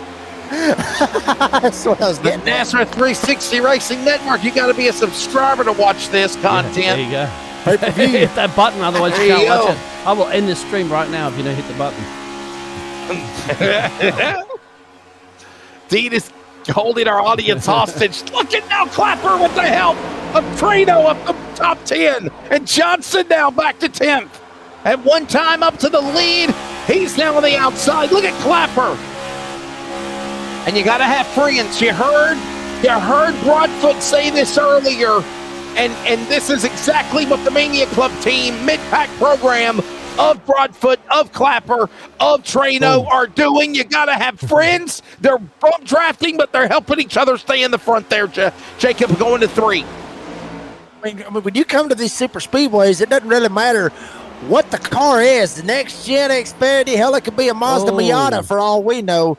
But when you come to these super speedways, is we got one right here spinning. That's the 00 Hunt Williamson. No caution yet on a speedway. But when you come to these super speedways, you have got to have friends. You have got to have people that you will trust. If you pull out, you got to have somebody behind you that, if you go to the snack bar, they're going to follow you and order the same damn thing that you order. You have got to find somebody out here that you can trust. If you can't, you ain't going to be successful here on these super speedways. Down the back stretch. By the way, that was the Krispy Kreme donut car, Huck Wigington, that was down at the bottom of the racetrack, but it did not trigger a caution because it was below the yellow line. Watch the replay. We got an idea of what happened to Wigington here. Watch this. Out of fuel? Jacob, out of fuel? What do you think? No, it's the bumps. He was just trying to stay out of the way. He was just trying to stay out of the way from everybody else. Dean, you called it. I mean, he hits the bumps down on the apron. On the racetrack, it's not as smooth. I mean, it is bumpy around. Yeah, I would love a donut right now, but I mean, it's not as bumpy, obviously, up on the racing surface. I mean, they repaved this track back in 2011. It used to be bumpy as hell. I mean, the old Daytona layout here on iRacing, it is very bumpy. But this is very smooth. It's very smooth compared to the old layout. But once you get down there on the apron, especially here in these next gen cars and how the rear diffuser and all that stuff is, when you hit those bumps, it will bounce you around like a damn basketball. So you got to be careful on that. And I just think he hit a bad spot right there on the apron, just trying to let everybody go. Hits a bad spot, bounces around, and ends up spinning it out. So, gentlemen, question to you. Wow. They've been going since lap 52. We know that they've got, the race details, 60% fuel. So, when are they going to go down? They're waiting for a caution, no doubt, because that's a cheap pit stop. But if you don't get the caution, you've got to think about green flag pit stops. When do you jump? And who's going to jump with you? No, you're exactly right. Kind of hinted on it again. Friends, you got to have them. Down into turn 4. Here they come. 27 remaining. As Larch and Wade. How about Jackson Wade? Look at this from the spotter stand again. Jacob, can you see that? This is from high above. They look like little micro machines from the spotter stand. If you've ever been to the announcer booth at Daytona like I have, they look like little small dots on the back stretch. You have to use the video board. You have to use the monitors that are in your possession in race control and in the booth to be able to see what's going on. Yeah, Jacob, you got to use those or use some of the best binoculars. The best that you can. I mean, Wesley and Dean. Because honestly, I was going to have to zoom in one way or another to figure out who the hell was running in the lead or who was running in, fifth or whatever. But obviously we see the leaderboard's Michael Lawrence. But if you try to look, it is a tough spot. But you see all these guys running down here on the bottom of the racetrack. You talked about it. We're waiting on pit stops. They've been out here since lap 50. We've been green the whole time. We haven't had nothing crazy. It's 25 laps since we've been going right here. Yeah. I would think right here within give or take, I'd say the next 5 laps. And I'm just spitballing on that number because you can go, in the range of around 40 laps. You can go around 40 laps on a full tank of fuel. But once you hit that 60, you're pushing it. So it's going to be closer to, that 30 lap mark, which would be about 20 laps to go here in this race. So they got that one pit stop they got to make. Do not screw it up. If you screw it up, you're done for here this evening. Jacob, I think you're right. Question real quick there. What does it feel like being Jackson Wade's position here? You're right on the back bumper of the number 1. He's been up there the whole time. They're all line of stern, as you saw before. What do you do here? You can't see much. What could Jackson Wade do? And if Michael says, I'm going to go to pit road, he has to slow down. So how does Jackson Wade react to that? What we usually do, Dean, in these situations where if you've got somebody in front of you that's going to be going down pit road, usually what they're supposed to do, they don't do it all the time, but what they're supposed to do is they're supposed to say, hey, I'm going down pit road. Like you see right here, Brian Shue actually dirt tracking it, tried to go down pit road. He's a lonely guy. He's going to be all by himself coming out. But most of the time they'll sit there and say, hey, I'm going down pit road. Okay, so they'll say it over comms, so not only will Jackson Wade know this, but Drew Ballesteros, Chase Albright, Tristan Bruce, Cody Dodd, all these guys lined up behind him, they will know that Michael Lawrence is going down pit road. Now, they will either choose to follow him down pit road, or they can stay on the bottom of the racetrack. Lawrence will tell them, hey, as soon as I come off the corner, I'm jumping straight down on the apron. They won't have to worry about it. Some may even move up to the middle lane just to give themselves a little bit of breathing room off of that as well. But here's the bad part. some of these guys will not tell you when they're going down pit road. And the reason they do that is for strategy. So they may just jump down pit road out of nowhere. That causes wrecks more times than not. So it's not mandatory to let everybody know, hey, I'm going down pit road this time. Watch out, I'm pulling off, I'm going down pit road. It's not mandatory to do it. It is a common courtesy, but a lot of people do it to strategize and try to throw off the other drivers so they don't have a whole lot of them going into pits with them to where they may lock up and then cause a hell of a wreck going in the pits. So there's a lot of strategy that's going to be coming into play when they come down pit road. We got a bunch of them lined up, jumping down pit road now. And you don't want to get busted for speeding, and that cause a crash as it looks Cody not got into Bruce. And Bruce goes around. He's in the grass, but no caution. And now another car. Dean Gagliano spins entering pit road in the 18. And all this happens, we still stay green. Yep, I think that answered Jacob's call, isn't it, on that one? Maybe a little bit of misconfuffling going on between the drivers there as who's going to pit road and what. Wow. Now, the number 14 back in the lead. And now Trano and Clapper, might I add. You said the 14 in the lead. That is Trano and Clapper, and now they're going to get on the binders. Jacob, it's Monkey See Monkey do a lap later. Now they're coming down to the pit lane, and another car goes around, the 33 of Johnson. Yeah, I mean, Wesley, this place right here is very hard to go down pit road. I mean, hell, you're going 200 miles an hour coming off of turn number 4. You got to slow that down. I mean, you got to literally slow this sucker down to 55 miles an hour. It is, or excuse me, 60 miles an hour, rather. He must have bumped it up since last time I've been racing, but still, that's beside the point. 200 miles an hour to 60 miles an hour, that's a 140 mile per hour difference. You got to get on the brakes. You can't slam on them. You can't lock them down, because if you do, you slide the tires, and then you can really slide right into somebody. So you got to be careful coming in. You got to keep the wheel straight. Don't run into anybody. I mean, just a whole lot of factors coming down pit road. I mean, Bristol, all the tracks on the NASRA Cup schedule, every single one of them's going to have crazy parts to where they come down pit road, certain instances. Daytona, Talladega, it's always been like this. Come off turn 4, don't lock it down too much, and just pray to God you don't run into somebody. There's a technique around all this stuff, getting on pit road and everything. By the way, we are also watching Jeffrey Johnson finally come down pit lane, and Brandon Trano looks like he's going to cycle back around to the leader as we come, Jacob Reeves, to the Premier Racing Setups. 20 to go. Tell everybody about it as we go side by side here at Daytona. Absolutely, folks. If you need a setup, go check them out. PremierRacingSetups.com. Obviously, enter the code of NASRA, N-A-S-R-A. You will get 15% off your entire order. Also, 15% gets kicked back to the North American Sim Racing Association. And folks, if you want the setups that the Redneck Announcer races, if you want the setups that NASRA races, if you want the setups that if Wesley Allen and Dean Hopton was ever to get a sim rig and get on there and race, they would have the same setups as these guys. PremierRacingSetups.com. Go check them out. Some of the fastest setups on iRacing. Some of the best builders. Very, very friendly community. Go check them out. Wade into Trano. Trano now spins. Cars going around.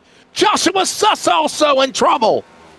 And it happened just about the time that Jonathan Cofield, the defending DSR Truck Series champion, was making his move on the 14. Somehow he saved it, but Jackson Wade, I think, caused everyone. He got into the 14. Watch this again on the replay. There it is. Trano into the left rear, T-boning the 96 of Jackson Wade. Albright just about missed that accident. Chase Albright, nothing but bad luck again for the 49, Jacob. Yeah, I mean, you hate to see that right there. I mean, Jackson Wade's kind of an innocent bystander. I'm not sure if Trano was trying to come up, maybe side draft him, or, right there in that tri-oval, it is a bad spot right there getting into that tri-oval with these next-gen cars. You can get a little bit tight and shoot up the racetrack, especially coming out right there. pretty close to the area that he's in. So either maybe he got tight, slip into Jackson Wade, or he's trying to side draft. You side draft him from the right or the left, try to pull him back. One way or another, might have been some net code. But the fact remains is Trano did come up. He got into Jackson Wade. And then from there on, it was a straight-up scuffle. Everybody was trying to shoot by it. Joshua Suss gets involved. He would have been the damn lucky dog had he not got caught up in it. But once again, you see it. Trano on the bottom, Cofield able to shoot by. There's Jackson Wade. And then down on the bottom side, Trano just comes around, slides up, gets into him. Chase Albright would have been able to slide by it. He was not. Trano may get the EOL right here, and a couple others. Look like Justin Clapper kind of got a piece of that as well when Officer Struss kind of slid down and got into him as well. Unbelievable. And Dean, all this does is amp up the pressure for an exciting shootout coming up here now with 17 to go at Daytona. And you have Mr. Caulfield in the lead now as well too. So he was working his way back up through 8 positions gained at the moment for the 58. So Wesley, I think it's time to take a breather because we're in for a I got a feeling cracker of a race of 18 or 16 or so to go. I don't want to say you jinxed it, but I got a feeling the fireworks, the C4 is lit. Daytona, crazy finish coming up.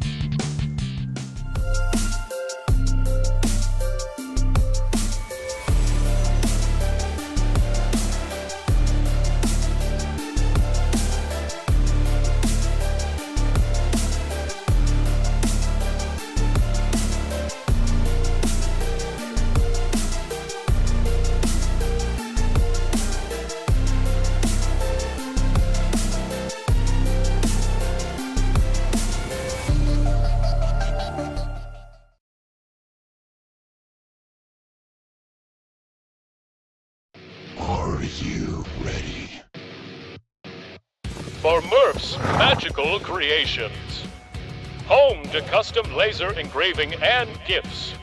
This veteran-owned and operated company engraves for all occasions. If you want one of Murf's Magical Creations, call the number on your screen or commission through either Instagram or via email. Murf's Magical Creations, made with love for you.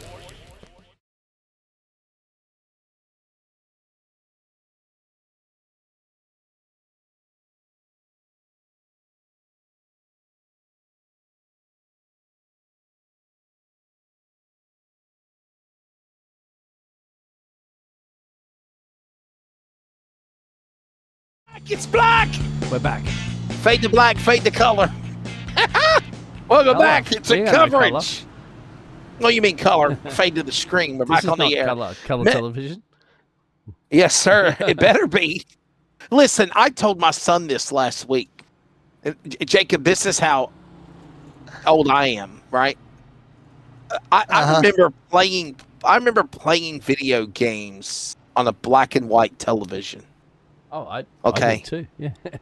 I mean, I literally remember playing NASCAR 98 and thinking of what the damn colors of the race car were before. I bet Dale Earnhardt's car really threw you for a loop. I mean, no, he was always black. He was always black. Yeah, always black and white. Yeah, I mean, it threw you off when you was like, damn, that one actually did match. He's like, wow, that was real. My daddy was like, damn, son, you're going to be colorblind. I said, Dad, I got no choice, right? I mean, we don't have a color TV. Oh. Then I remember Christmas, my daddy gave us all $500 a piece. He said, Merry Christmas. We're not doing trees. We're not doing any of this nonsense. Here's $500. Buy whatever you want. When you spend it, that's it. Guess what I did? Guess what I did? Color TV, baby. Yes, sir. Oh, well. Boy, time flies, I'm telling you. Jacob, we got a shootout coming up here, by the way. It's 15 laps to go when they come back to the United Rentals restart zone, ready to settle this one here for the NASRA Cup Series tonight at Daytona. Wesley, we already saw how these guys finished it up for stage 2. I mean, we had a hell of a wreck. Tidy Horse Ride Johnson flipping end over end, and that was just for stage 2. This, not only for the money, not only, for the win and the glory of winning the Daytona 250, winning the big race here to start the season off. But the big deal about it is you win and you're in. So there's that option too. And also, like I said, I mean, hell, you're going for a win too. I mean, we've heard it before. Wins in NASRA is hard to come by. I mean, it really is. I mean, it is hard as hell to win any night of the week with NASRA. So lot on the line right here. And we're fixing to have some chaos and probably a little bit of beef right here. Pace car is in. Here they come to the line. 15 laps to go here at the World Center of Racing, the NASRA Cup Series, Season 2. Point sled lifter back underway. Chico, California's Raw Meza trying to win the biggest race of his iRacing life into Turn 1. Yeah, if he can make it stick one way or another, I mean, he's got some help right here so far by Chase Albright, but will he stay with him? Matt Cherry lined up right behind him. Thomas Aaron, who started 46th, he's up here as well. Holiday in the house. Brian Chew to the outside. Matt Cherry thought about it. He's going to jump up there in front of him. Justin Clapper, Kevin Edwards lined up behind him as well. Matt Cherry, 45 to the front for the moment. Maybe not. Raul Meza fights hard on the inside, but that outside will prevail. Matt Cherry to the lead.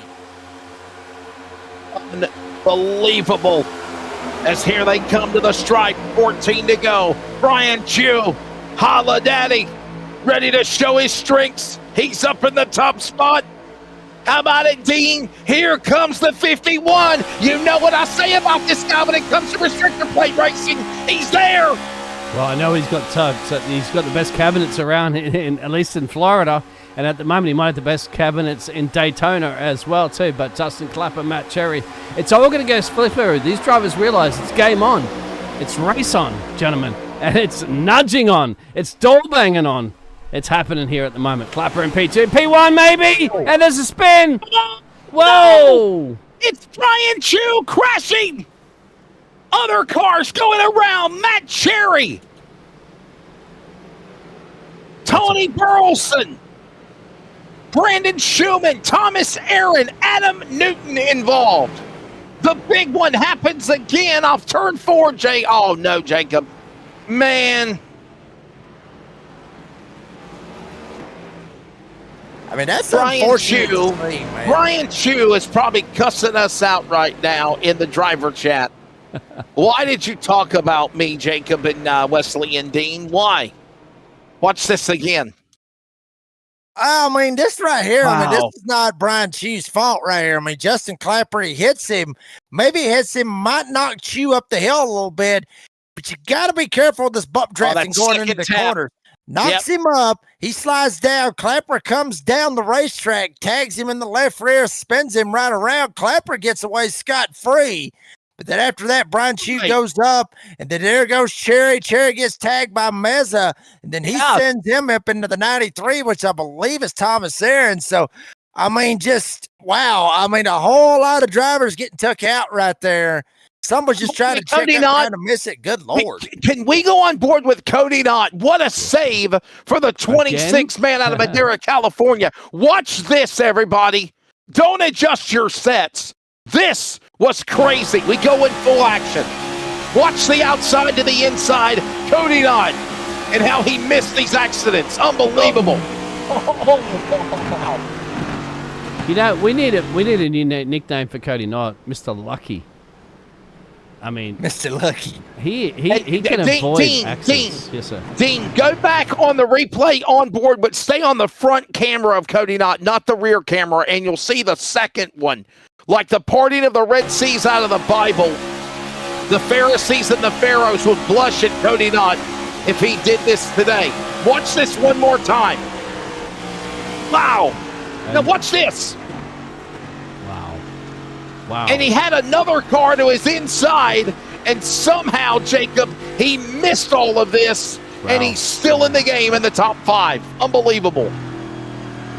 obviously, you know, for those of you at home, I mean, you can go below that double yellow line, especially if there's a wreck in front of you. You can't go below it to improve your position, you know, if you're under green flag conditions. But if there's a wreck in front of you, you can go wherever that you want to out there on the racetrack to try to miss the wreck. And like you said, I mean, Cody Noddy had somebody down on his inside as well. A lot of these drivers got guys down on their inside.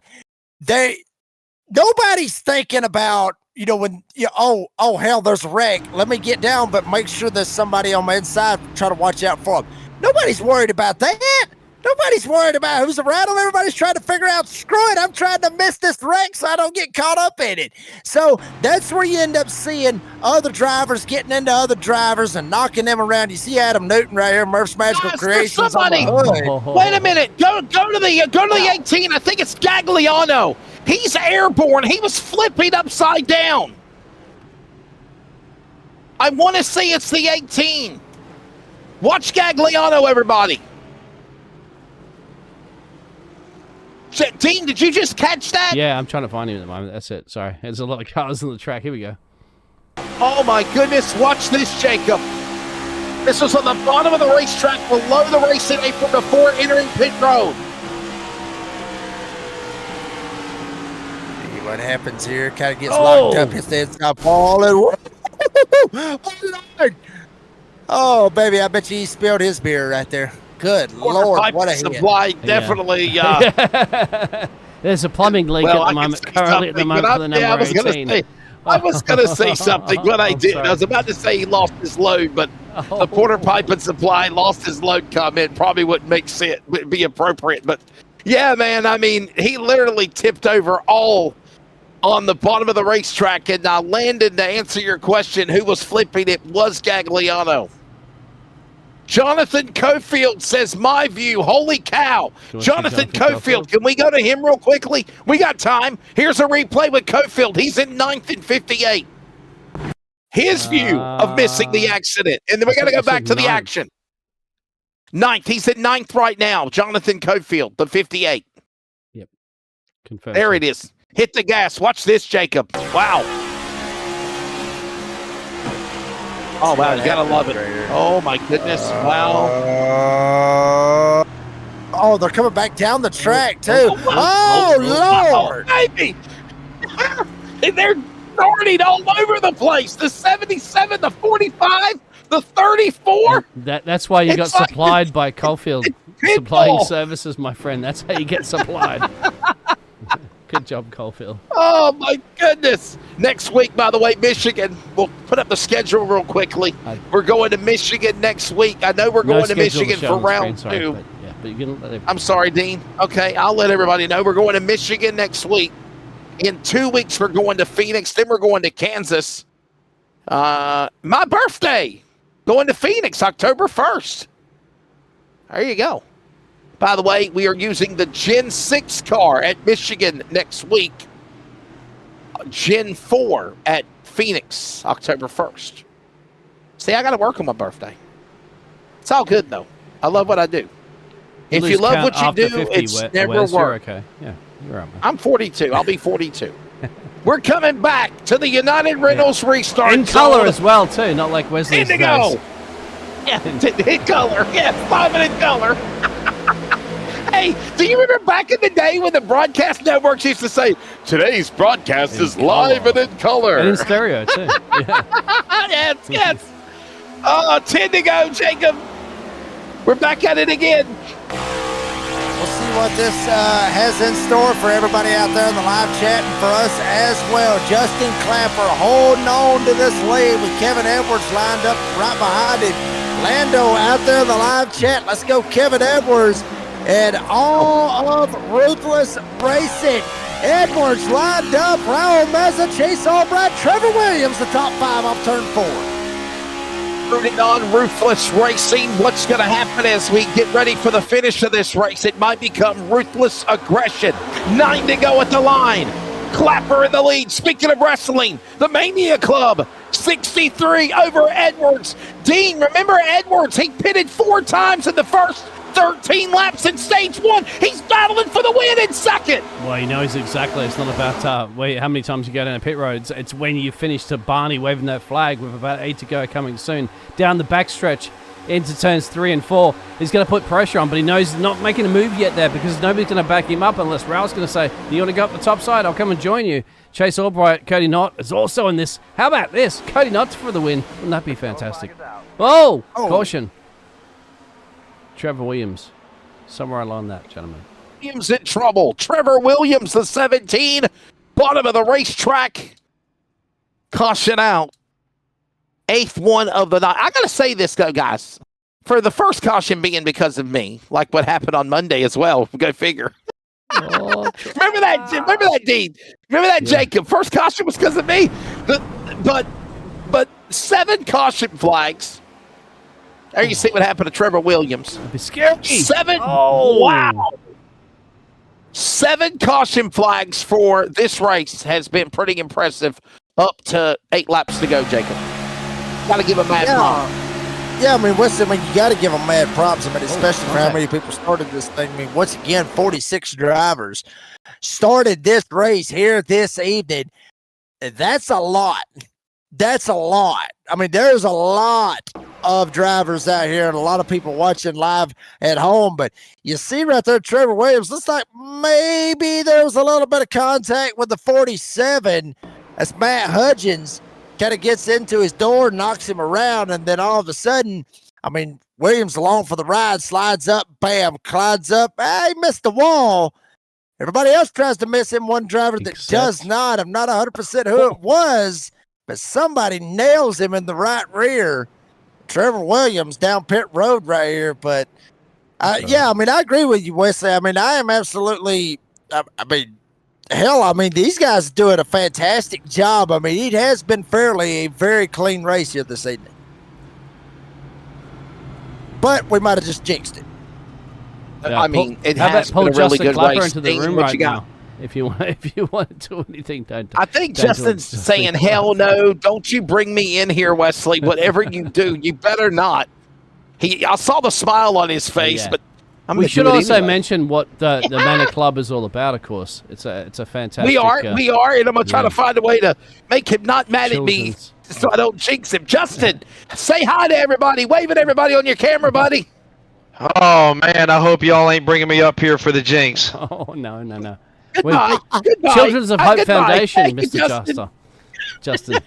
I told you, Dean. I told you. I'm not going to do it. No, Justin. Champions of Hope Foundation, Mania Club. What a fun program you got, and obviously, what a good drive you got right now on that 63 here. Yeah, it's cool to bring those guys back on not one, but 2 of our cars this year. And Champions of Hope Foundation is also on board the 79 and 22 for Mid-Pack Motorsports this year, as well as Mania Club, primary sponsor on the next gen with Brandon Train on the 14. So pretty cool to bring them on board and raise some more money for pediatric cancer research. And you can donate today at mcchamps.org, and that's a pretty cool deal. A bunch of wrestling fans that raise money for a great cause, and we'd like to kind of bring it over to the racing side of things here on iRacing. I got to ask you a question. Are y'all devising a plan? Mid-Pack Motorsports, you've got like a big magical conjunction now, right? I mean, there's like 7 members. Let's be feasible here. Probably 3-4 drivers still got a shot to either help you or push you to win. Is there a strategy going on that we don't know about Mid-Pack? Well, we do have a pretty big alliance with the Donuts on the Backstretch guys, as well as D&Q. We only got 4 in-house this year to kind of keep things focused for points.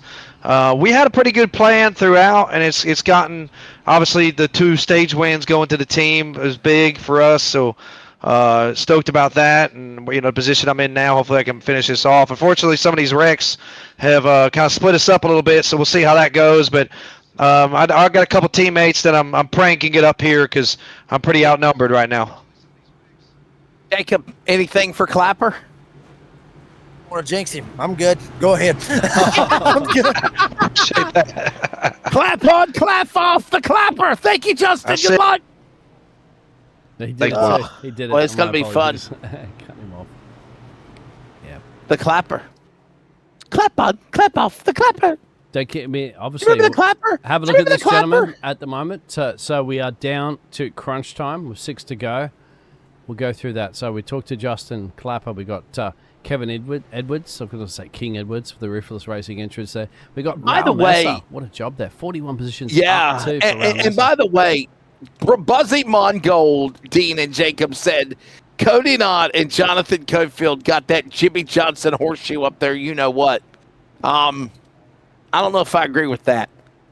Well, I'll tell you this. I'm Maybe all for Orlando out there in the live maybe chat, though. Cofield, but Jonathan Cofield maybe. But Cody Knott has been through some definitely bad luck. It's been more of a downward spiral for the 26 of the past. Definitely, Jacob. What do you think? Would you agree? I mean, absolutely. Yeah. I agree with you 100%. I mean, I think Cody Knott maybe having the horseshoe just for tonight, just because he's, went through all kinds of hell and he's up here inside the top 5. But I'm with Lando out there in the live chat. If Kevin Edwards wins, Waffle House is on me. I don't know how the hell we're going to get the Waffle House, but we'll hold you to it one way or another. I'll give you my DoorDash info and you order it for me. Here we come. Back to green. 5 to go at the World Center of Racing. That's the equivalent of less than 10 miles. Let's see what happens. Actually 12 and a half miles remaining. Nonetheless, look at Clapper down on the inside. He's got Edwards right there in tow. Here comes now Meza. Boy, how hungry, Jacob, would Meza or Albright or even Cody Knott be if they could win here in Daytona? They're right there in striking distance. They've got to get their chess pieces and pawns in play before they declare checkmate on the field. Yeah, I mean, Cody Knott and Cody Knott and Raul Meza, both of them over in the Warrior Esports, they will be definitely trying to work together, make something happen. Whoa, Clapper up the hill. Contact behind him. Another big one. We got another big one. Caution is out. Oh, Lord, this may send us into overtime right here. We may be in that overtime. It will. Cars involved. Matt Cherry, Chase Albright, Drew Ballesteros, Tristan Bruce, I believe, got a piece of it as well. Caution out in the tri-oval from the start-finish line. Actually, this happened coming out of turn 4, going in to turn 1, entering the exit of the tri-oval. Watch this again. Oh, boy. Just stack it up like dominoes there, and then you say, Jeffrey Johnson. Jeffrey Johnson into Bruce and others, and there's the contact. Cherry caught up in it. Cofield caught up in it. There's the 0-3. He's spinning. Wow. Well, I mean, if you go back and you look at this right here, Wesley and Dane, I mean, Jeffrey Johnson, he slides up and he gets into Cofield, and obviously the 69, he gets into Randy Nichols up here as well. I mean, he does get into these guys, but there was help. There was help from Jeffrey Johnson. I mean, he didn't just slide up there all on his own. That 14 of Trano was all over his back door. Look at this right here. Trano shoving him coming off turn 4. Don't want to do that. That turn 4, shoving somebody coming off of turn 4 will absolutely knock them sideways and get them all screwed up. That's exactly what happened. Trano gets into Jeffrey Johnson, tags him, sends him up into Cofield and Nichols, and then after that, everybody's just trying to figure out a way. Tristan Bruce gets a piece of it. Cofield obviously a piece of it. Jeffrey Johnson obviously, and others just trying to slide through this. But you can't be bumping somebody coming off the corner. I've had that done to me a couple of times. You get pushed coming off the corner. Me and Jeff Murk, matter of fact, next gen series here, the NASRA Cup Series season opener. Jeff Murk was shoving me coming off of turn 4. I believe it was stage 2 of the season opener. Hit me in the back end. I don't even know if we was offset. He just hit me, and he was already pushing me and just spun me out. So you can't be pushing coming off of the corners because if you do, stuff like this is going to happen. Dean, you want to add anything more to that, buddy? Great replays all the way, by the way. I'm focusing on the cameras for the replays because there's a lot of action here at the moment. You're trying to throw the producer under the bus, my friend. You can just kind of see the action here that all panned it out. I'm just saying, you're the man, Yeah. I got a big spider Best of crawling the on my best. leg at the moment, so bear with me. Look at this from another angle. Watch this one more time. There is the 3 of Tristan Bruce down to the inside. The 0-3, by the way. Quiet night for this guy. This is Adam Newton, by the way. Second time he's been in an accident. The 0-3 of, I believe it's Dean Curtis in front of him, spinning into the pack. Now, Jacob, this is the start of the second wreck. There were actually, if you think about it, 3 different wrecks at one time in the tri-oval.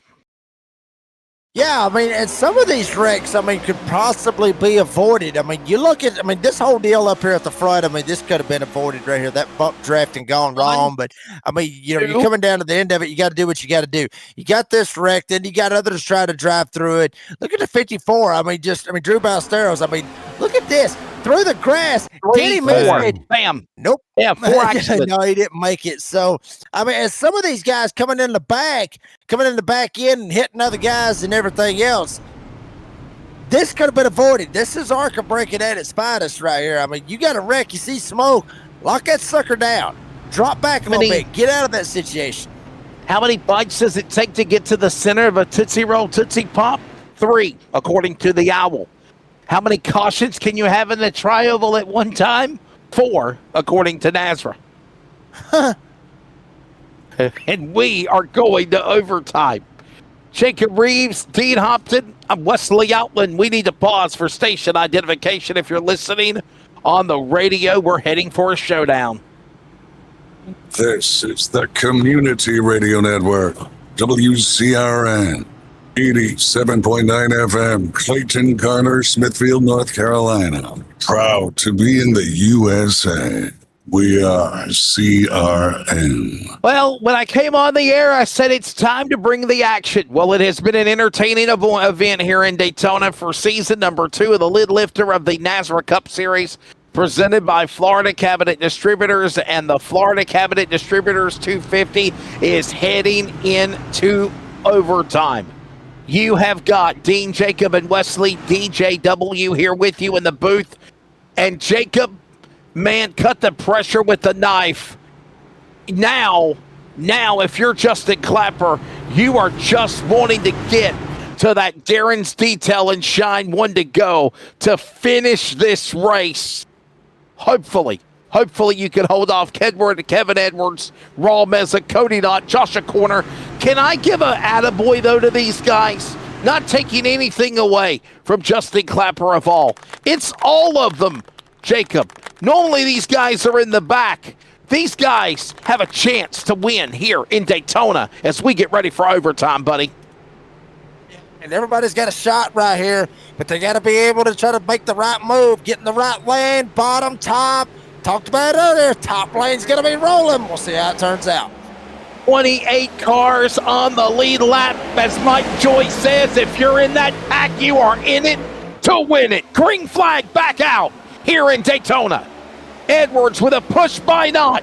Trano as well. They know it's go time here in Daytona, but they got to be careful the way they bump draft off one another. Edwards with the push by Knott to the lead off 2. Brandon Trano right there behind him as well. Saw obviously the aggressive bump drafting that he's pulling. But Kevin Edwards leads him. Going into turn 3, Cody Knott right behind him. Lando, we're going to hold you to it. If Edwards wins this damn thing, we want some Waffle House here tonight. Edwards up turn 4. Edwards holding on to the top spot. Cody Knott looking high, looking low. They are going to come to the line. Into the tri-oval. The Darren's Detail and Shine. 1 to go. Waves. Final lap for the season opener race in Daytona in turn 1. Here comes Kevin Edwards down on the bottom side. Foot 5, foot 6. Single file. Way back there in the back, you got guys trying to get lined up and try to make something happen. Hell, they're wrecking back there in the middle of 1 and 2. Big wreck, big pile up way back there in the back. Couple of them almost flipping around. Kevin Edwards from top down to the bottom. Cody Knott, he's going to get bypassed. It's Brandon Trano. Justin Clapper for a final run in 4. Like lyrics to Tom Petty, free falling for Cody Knott, but for Brandon Trano, he's on the gas. Here they come.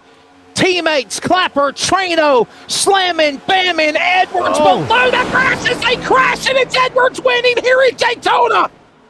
It is Kevin Edwards. Get the Waffle House ready. I love them scattered, smothered, and covered, sliced and diced. It is Edwards winning here in the Florida Cabinet Distributor 250.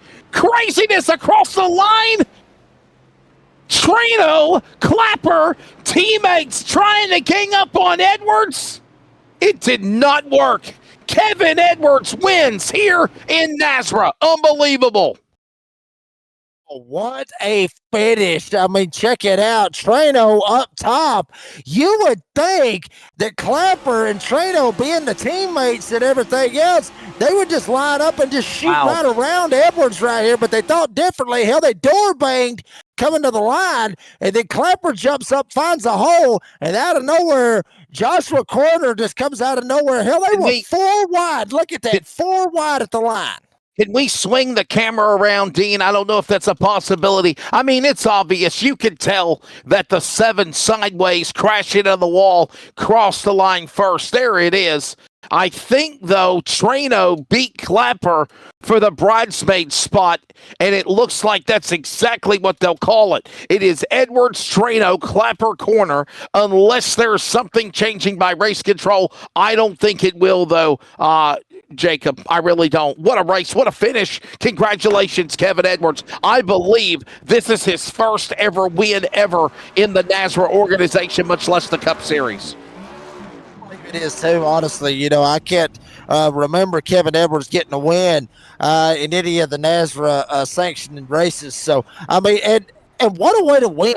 What a way to get your first win. Knock that sucker out of the park, get it done, and at the biggest race of all, right here to start off the season, the live lifter, as you would call it, here at Daytona. He ain't got to worry about the playoffs. He's locked into the playoffs. He's got that whole kitten locked up in the cage right there.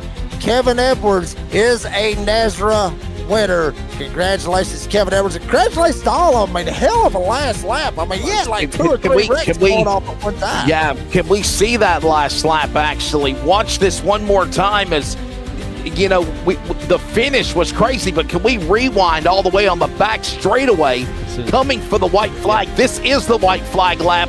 Cody Knott in it to win it. Something happened when they were crashing, coming down the super stretch.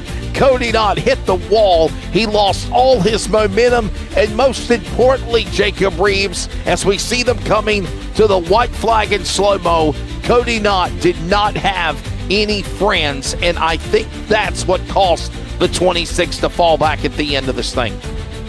And he's not going to be sending out any Christmas cards anytime soon for some of these guys. I mean, he had absolutely no friends. I mean, you got Trano, Clapper, they're teammates, obviously, so they're not going to try to help Cody Knott. They're going to try to help one another. But by this time, they're already wrecking like hell back there coming off of turn number 2. Cody Knott's got to make a decision. Behind them, they're crashing. Right, watch this right here. Yeah. Look at this. And Cody Knott hit the wall. There it is. There's the shot into the safer barrier. Well, I think a lot of that may have had to do with the stack up. I mean, Edwards was right there, Knott hits him, and then obviously Trano hits into Cody Knott. It's just one of those things for super speedways where everybody just kind of stacks up. And, you know, somebody's going to get screwed out of the whole deal, and the bad part about it was Cody Knott. And then basically it's a 3-horse race. Joshua Corner coming out of nowhere in that 16. He's going to get a hell of a run coming down the front straightaway. But this is what I couldn't figure out. If they're teammates, Clapper and Trano, why not go with Trano and try to get the team to win? Right, I mean, their mid-pack motorsports teammates help line up for your teammate and at least try to get one of them to win, but it just didn't work out that way. Clapper didn't do it. And then all of a sudden, they all said, screw it, we're just going to go 3 wide. Corner does go the bottom. But in the end, Kevin Edwards, he gets it all done. By the way, can I give props to Joshua Corner as well? And the Mountain Dew number 16, he finishes in the top 5, probably his best Daytona finish. And I don't want to take anything away from Cody Knott either. He still was able to finish in a solid top 5. Raul Meza, top 10. Tony Burleson, Drew Ballesteros, Anthony Harding, Matt Holmes. Some drivers that are normally in bad luck or no luck or out of luck. They finish in the top 10 behind Edwards, Trano, and Clapper. Rest of the finishing order, obviously, you've got 11th out of the top 20, Jacob, here in Daytona. Kevin Edwards celebrating. We're going to talk to Ruthless Racing in a moment. Dante Curtis, I mean, how about this right here? Started 42nd. He comes home 11th here tonight, so good run for that 0-3. He got caught up in a couple of wrecks as well. Chase Albright was up there at the front, looked like he was going to have a shot for the win, but he'll come home 12th here tonight with Brandon Schumann, Michael Lawrence 13th and 14th. Boss man Brady LeBob started 40th here tonight. He comes home with 15th. Hell, I'd be proud of that if I was him. Then you got Frank Chavez finishing at 16th with Officer Suss, Joshua Suss, started 43rd, finished 17th. A lot of these guys started at the back and worked their way up and got up here at the front. So I guess it works out to start at the back, work your way to the front. Adam Newton, Brandon Broadfoot, and Chase Leahy, the top 20. Play a driver we know from the NASCAR world as well. Roger Diebold, 21st. Jeffrey Johnson, 22nd. Listen, the 33 Bandit entry had a really good run. That finish doesn't show the great run that Jeffrey Johnson had tonight. Josh Rodriguez as well. Jackson Wade, Matt Hughes, top 25. Jonathan Cofield at one time battling at the finish. Randy Nichols, obviously the man that started on the outside of the front row, had to settle for 27th. Huck Wigginton, and probably my pick, the most pretty car of everybody, the man in the 00, the Krispy Kreme entry, Thomas Aaron and Tristan Bruce even in the back, your top 30 there.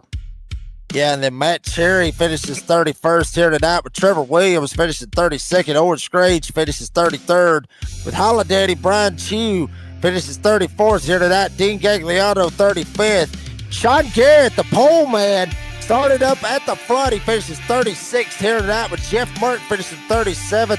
Tiny Horse Ryan Johnson, after his flip, he finishes 38th, with Damian Neeson 39th, and Dwayne Whitby will finish 40th. Rest of the finishing order finds Robert Walton 41st, Kevin Haas, Richard Jackson, Buzzy Mongold. Tough break for him. Caution out in the early going as well. Matt Garrett, too.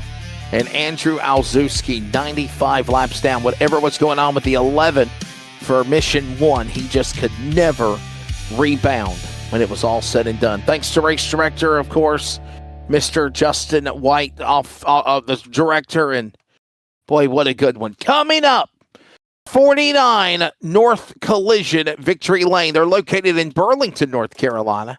We're speaking to a first-time winner again in the NASRA fraternity to kick off the Cup Series. It is the driver. It is Kevin Edwards. Ruthless, number 7, the GOAT, people call him. We chat with him next. Craftsmanship that lasts a lifetime is Florida Cabinet Distributors. With over 20 years in business and 39 years of woodmaking experience, they proudly serve Northeast Florida to Southeast Georgia, delivering custom woodwork that combines precision, beauty, and durability. Whether you're dreaming of a custom kitchen, bathroom vanity, fireplace and mantle, entertainment center, outdoor kitchen, or even a full library, we can build it at Florida Cabinet Distributors, exactly the way that you envision. Hey, no project is too big or too small. If it's made of wood, Florida Cabinet Distributors can make it. Call or text Steve today. Yes, they gave us his personal cell number, 904-874-3442. That's 904-874-3442 to book today. Florida Cabinet Distributors, craftsmanship that lasts a lifetime.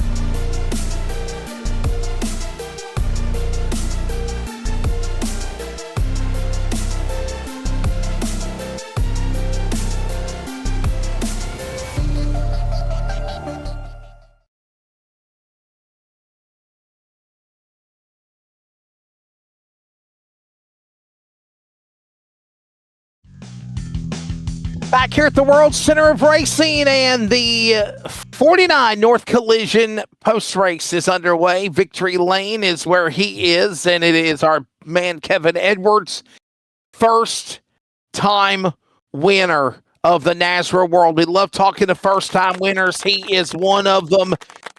Ruthless Racing. It wasn't easy, Kevin. Congratulations, man. Though you were sideways at the checkered flag, you crossed the line first. You're taking this race, sir.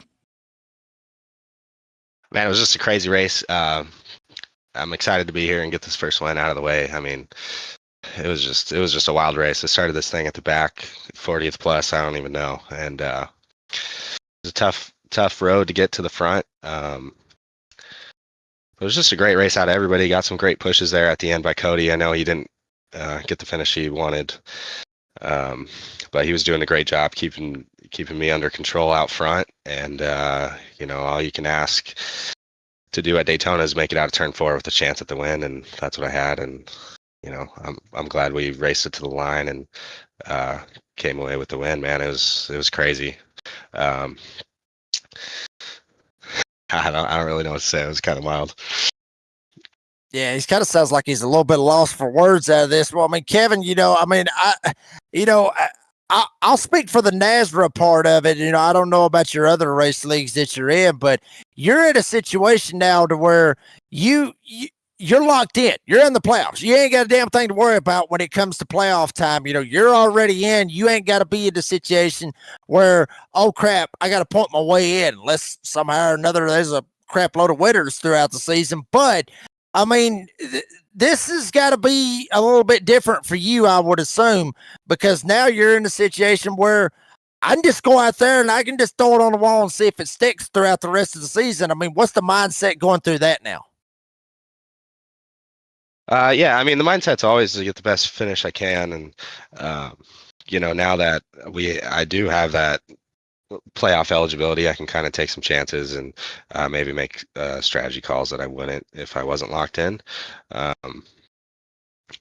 But really, I mean, I'm just coming out here to finish the best I can. It's not going to change too much. My mindset, that is. So I'm just happy to get the first one out of the way. Kind of break the seal, so to speak. Hopefully we can get a few more throughout the season. I want to thank you guys for being up in the broadcast all night and, for the entire season. You guys always do a great job. I love watching these things back. And then shout out to all the sponsors that NASRA has. I'm not familiar with every single one. We got a lot, but shout out to those guys and shout out to the guys at Ruthless Racing that, help me out every week practicing and all that. So it's a great night and looking forward to the rest of the season. Kevin, I got to ask you, obviously you're a pro. You already thanked all the sponsors without even any of us even asking you. What's your take of running with NASRA? What made you decide to get involved with the Cup Series? Yeah, I did the Truck Series their last season previously, and I ran a few races. It's tough to make it on Fridays. So I was happy that the Wednesday Cup Series opened up because it's easier for me to make the races and be consistent throughout the season. I also do run these next gens a little bit more than I do the Truck Series on a regular basis, so I feel like I kind of got some more experience with the Cup Series and I'm a little more confident going into the season, knowing that I can make all the races. So it's going to be a good season, and I'm excited it started out this way. One thing you will find out, Dean, Jacob, and our audience knows this, Kevin, I am a stat guy. Kevin Edwards and his 15th, now count 16th career start tonight. First career win of anything of NASRA. First ever top 5 as well. Third top 10. Kevin, thank you, buddy. Congratulations. Yep. Thank you, guys. Y'all have a good night. There you go. I told you. There he is. I was going to track him down, Jacob. I got him. We're going to grab now second place, and let's hear the thoughts of Brandon Trano. This will be fun. Brandon Trano will finish in the number 2 position. Both part of, I believe, the mid-pack racing program is Trano and Clapper. Brandon getting around. Justin trying to get around, obviously. Edwards came up short, but was it every man for themselves on the white flag lap? Was that the pack that you and Clapper had? I know y'all are teammates. What's your take of pulling out of line and doing what you had to do to try to win this thing? Yeah, we'll have to talk about that one back at the shop on a little debrief. I don't really know what he was thinking other than going for the win, which I can't totally blame him for. So, yeah, nonetheless, this was really good to finish second and third for the team and Mayday Club and Champions of Hope. So, happy to kind of rebound from the accident that I had caused from the side draft gone wrong. But yeah, overall, really good race for us and the team. Jacob, I don't want to say there's dissension in the ranks, but I mean, you kind of even, poked the bear there, kind of saying, hey, your teammates, what are you guys doing? But obviously, the last lap, it's every man for themselves. Am I right? Yeah, Clapper and I are really good friends. So, no, all good there. Just learn from it and move on. Well, I'm sure they'll be talking about it one way or another. I'm sure they're going to be figuring it out and try to get it lined up when they go to Talladega. But I mean, Brandon, some of these bumps that we were seeing here, not like that one we just saw right there with Cody Dott, just everybody just getting stacked up and everything else. How hard is it? I mean, I know, but for the folks at home that way, maybe you can explain it to them. How hard is it when you just getting slammed 9 ways to Sunday, when you got somebody in front of you, somebody behind you, and everybody's just getting slammed around? How hard is it to hold on to that wheel and not get knocked sideways when you're getting slam drafted in the front, in the back, and then on backwards? Yeah, it's quite a handful. It really is. It just kind of depends on where you are lined up on the car in front with your nose, and how the car is behind you lined up as well. If they're off-centered and they're shoving you into somebody else and there's really nowhere to go, it turned bad pretty quickly. As you saw quite a few times, especially off of 4, I think I was a part of one of the more later yellows where I had turned, I think, the 33, just I couldn't get off of him because I was getting pushed from behind. I think he was stuck up somebody. So yeah, it's how this car drives here, just with how aggressive you need to be to generate runs because it's so draggy. So yeah, if you're bumped wrong, even in the corners, as you probably saw a few times, it just goes wrong super quickly, and it's kind of 50-50 on whether the pushes turn out in your favor or not. Well, Brandon, before we let you go, sir, please thank your sponsors. And, man, we'll see you next week at Michigan. I know it's not 2.5 miles. It's 2 miles, but it is one of those progressive banking racetracks. I think we'll see a pretty interesting race. Yeah, thanks to Mania Club and Champions of Hope for coming on board with Clapper and I for this season. Excited to keep running up front and hopefully getting victory lane. Ladies and gentlemen, that is the driver of the number 14 from Cherry Hill, New Jersey. That is Mid-Pack Motorsports driver Brandon Traino. When we bring in now the third place man and Justin Clapper from Mooresville, North Carolina, I obviously not trying to start an argument here or make anything happen, but man, what was going through your mind the last lap? I mean, obviously it's winning, right? But you had a teammate there. Did you just feel like he could hold his own and you could go a different way? Or what was your take of settling for third place and all this crazy finish happening here tonight? Well, Wesley, I mean, I think you know as well as I do, settling is not anything I was trying to do there. Right. I mean, honestly, the plan was to go with Traino. And when he moved up, I saw the 7 start to slow up pretty hard, and the hole opened at the bottom. And you'll see the 7 just throws a perfect block on me, honestly. But, and some of the viewers know, and everybody knows how many of these podiums at Daytona I've gotten. So seeing an opportunity there, that definitely the selfish mindset kicked in over the last 5 years of league racing that I've done of finally getting one of these here. This is the one race I've been wanting to win the most of any league race. So seeing an opportunity for it, and I saw the hole at the bottom, I went for it. The 7 did a great job shutting the door, and I kind of look like a crappy team owner now. So, but we talked about it. We're happy to get points. I tell guys all the time, this is a big race to finish because it helps with points in the long run. So really proud of my team. Shout out to Brandon Broadfoot and Tony Burleson as well for sticking it out and finishing this thing. And it could get frustrating and you want to park at times, and they stuck it out, and we came home with a pretty good points night for all 4 of us. And I mean, Justin, you talked about that, as far as the points goes and everything. I mean, but not only that, I mean, y'all are also racing for team points as well. And, when you come into these super speedways, you're able to lock up with your teammates and try to run with your teammates. Which one do you feel like, because a lot of drivers would think differently. A lot of them would think whatever, but which one would y'all plan more for? Would it be for the team points or would you plan more for the driver points out of it? I think when you come to this racetrack, you try to focus more on team points. At least I do. That's why I preach, pre-race of, finish. Every race I say finish. If we're having a bad day, we try to pump each other up in mid-pack motorsports and try to egg each other on to finish. It's kind of why we're really excited about the driver lineup that we have this year, because we have 4 committed guys that we know are going to want to finish races, and we don't want to have a situation where, if you end up with like some damage and you got to come down, any spot you gain is going to help us for that team championship. And it can get frustrating and you want to just end it for the night, but we really try to focus on making this as fun as it can be and cheering each other on. And I definitely looked at that tonight and I was proud of everybody to come home with all 4 wheels still on the ground. Justin, I was going to say this as well, man. Obviously, this is a good way to start the season too, right? I mean, you kind of hinted on it a moment ago where if you can survive Daytona, it's like trying to survive 3 regular season races on points. This is a great way for your team to come out of the gate swinging. It's not a win, but there's nothing wrong with bronze and silver either. No, I mean, top 3 pays, right? So, I mean, we get to come up here and have a chat with you guys and shout the sponsors out and do all the things that are important with this league. So, at the end of the day, we hit the goal. We're mid-pack motorsports, and 2 of us are coming up here to talk to y'all. So, I don't think we're that mid-pack anymore.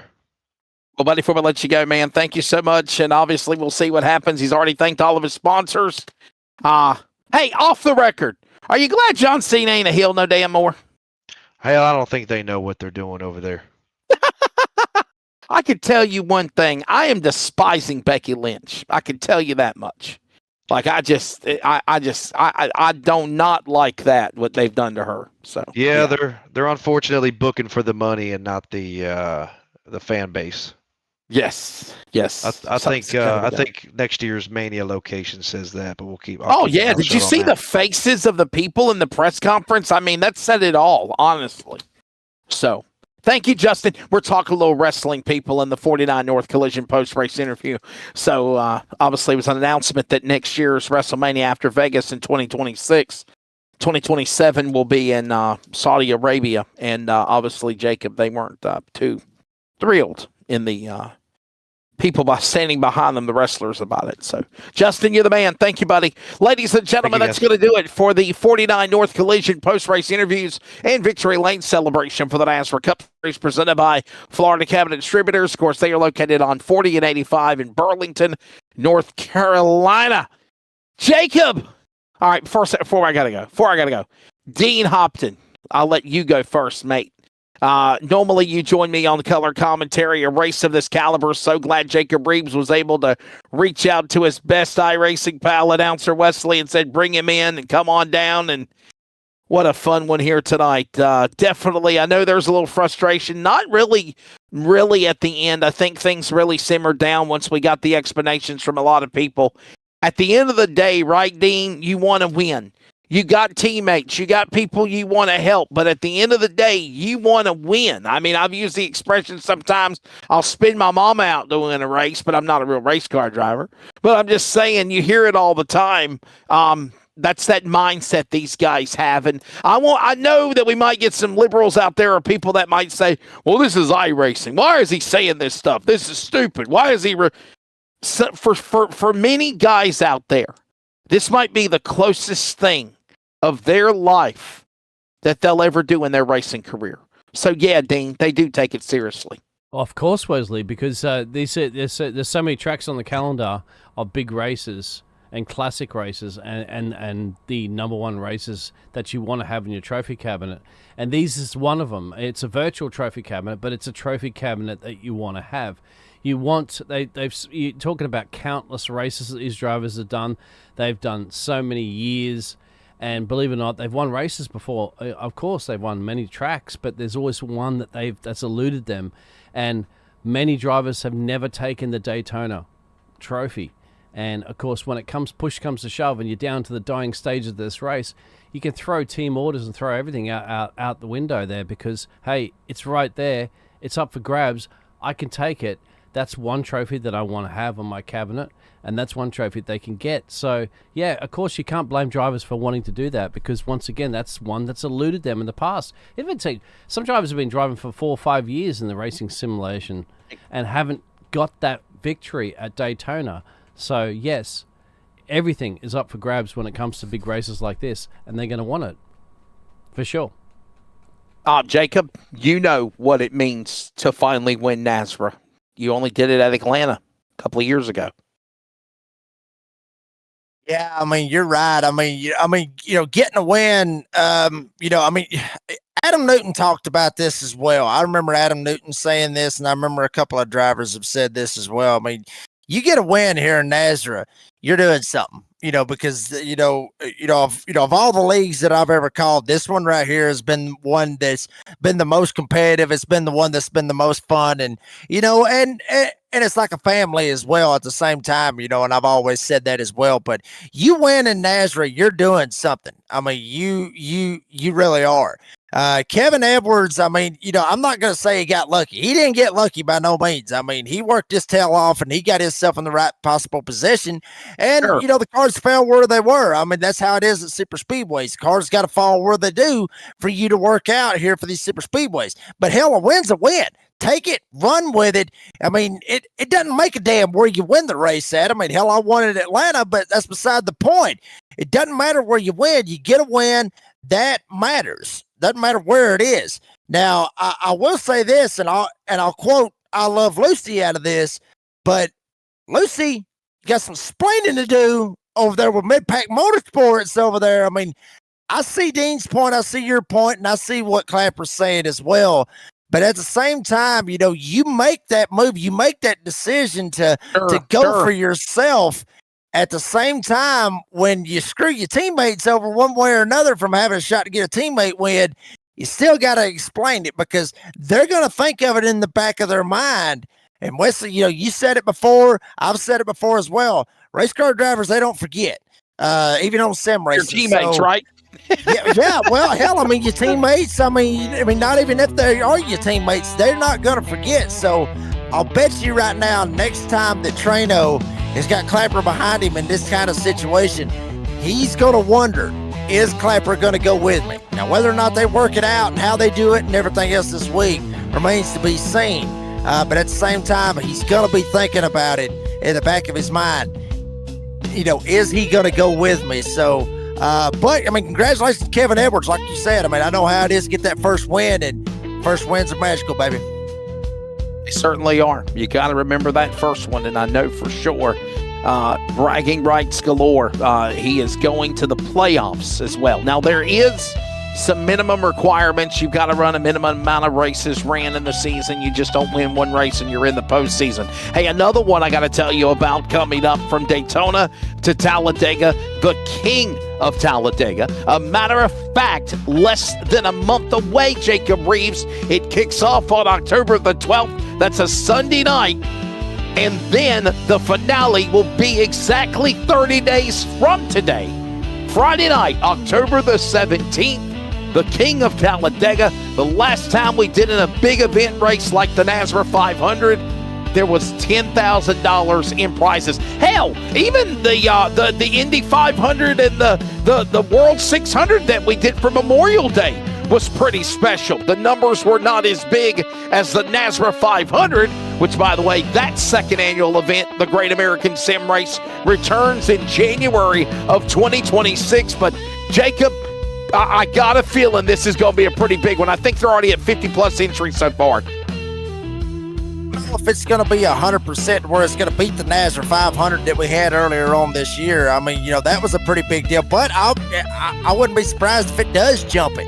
I mean, these big time money races and everything else. I mean, I'm happy to see that Brady the Buff and Cody Knott is dipping their toes in the water to get into this right here, because not only are we getting into a situation where we're bringing NASRA drivers into this, but we're bringing other guys like, obviously Malik Ray was in it, Kyler Wynn. We saw those guys at Daytona for the NASRA 500. So we're attracting more people getting into it. There's better, I wouldn't say better, but other sponsors, other people's eyes getting on it, and it's just making NASRA grow more and more and more. So this is going to be a good one. I mean, me, I love Talladega, and that whole week is going to be nothing but super speedway racing. If you love super speedway racing, if you love what you saw tonight, you're going to be in for a treat a month from now. Well, I really don't know what else we could really talk about anymore, except to say that we hope that you've enjoyed it. There are so many great things coming up. Don't forget about the NASRA C.O.P.S Truck Series. It will be season number, I believe it's 11 coming up here. I think they've got the Clash, iracing Clash at iracing Super Speedway this upcoming Friday night. Jacob Reeves, his final season as lead anchor as well. Check out the Door Bang and download for the details on all podcast platforms on what Jacob Reeves had to say on that subject.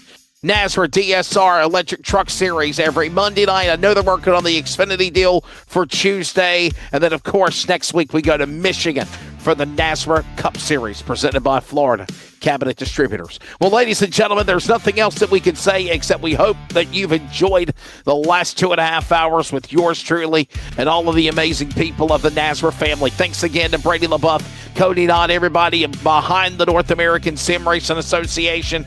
By the way, go to NorthAmericanSimRacingAssociation.com if you'd like to get signed up for a league or leagues today. Follow us on social media. Hit that subscribe button on YouTube, and we will do it again with the C.O.P.S Series on Friday for next broadcast coverage.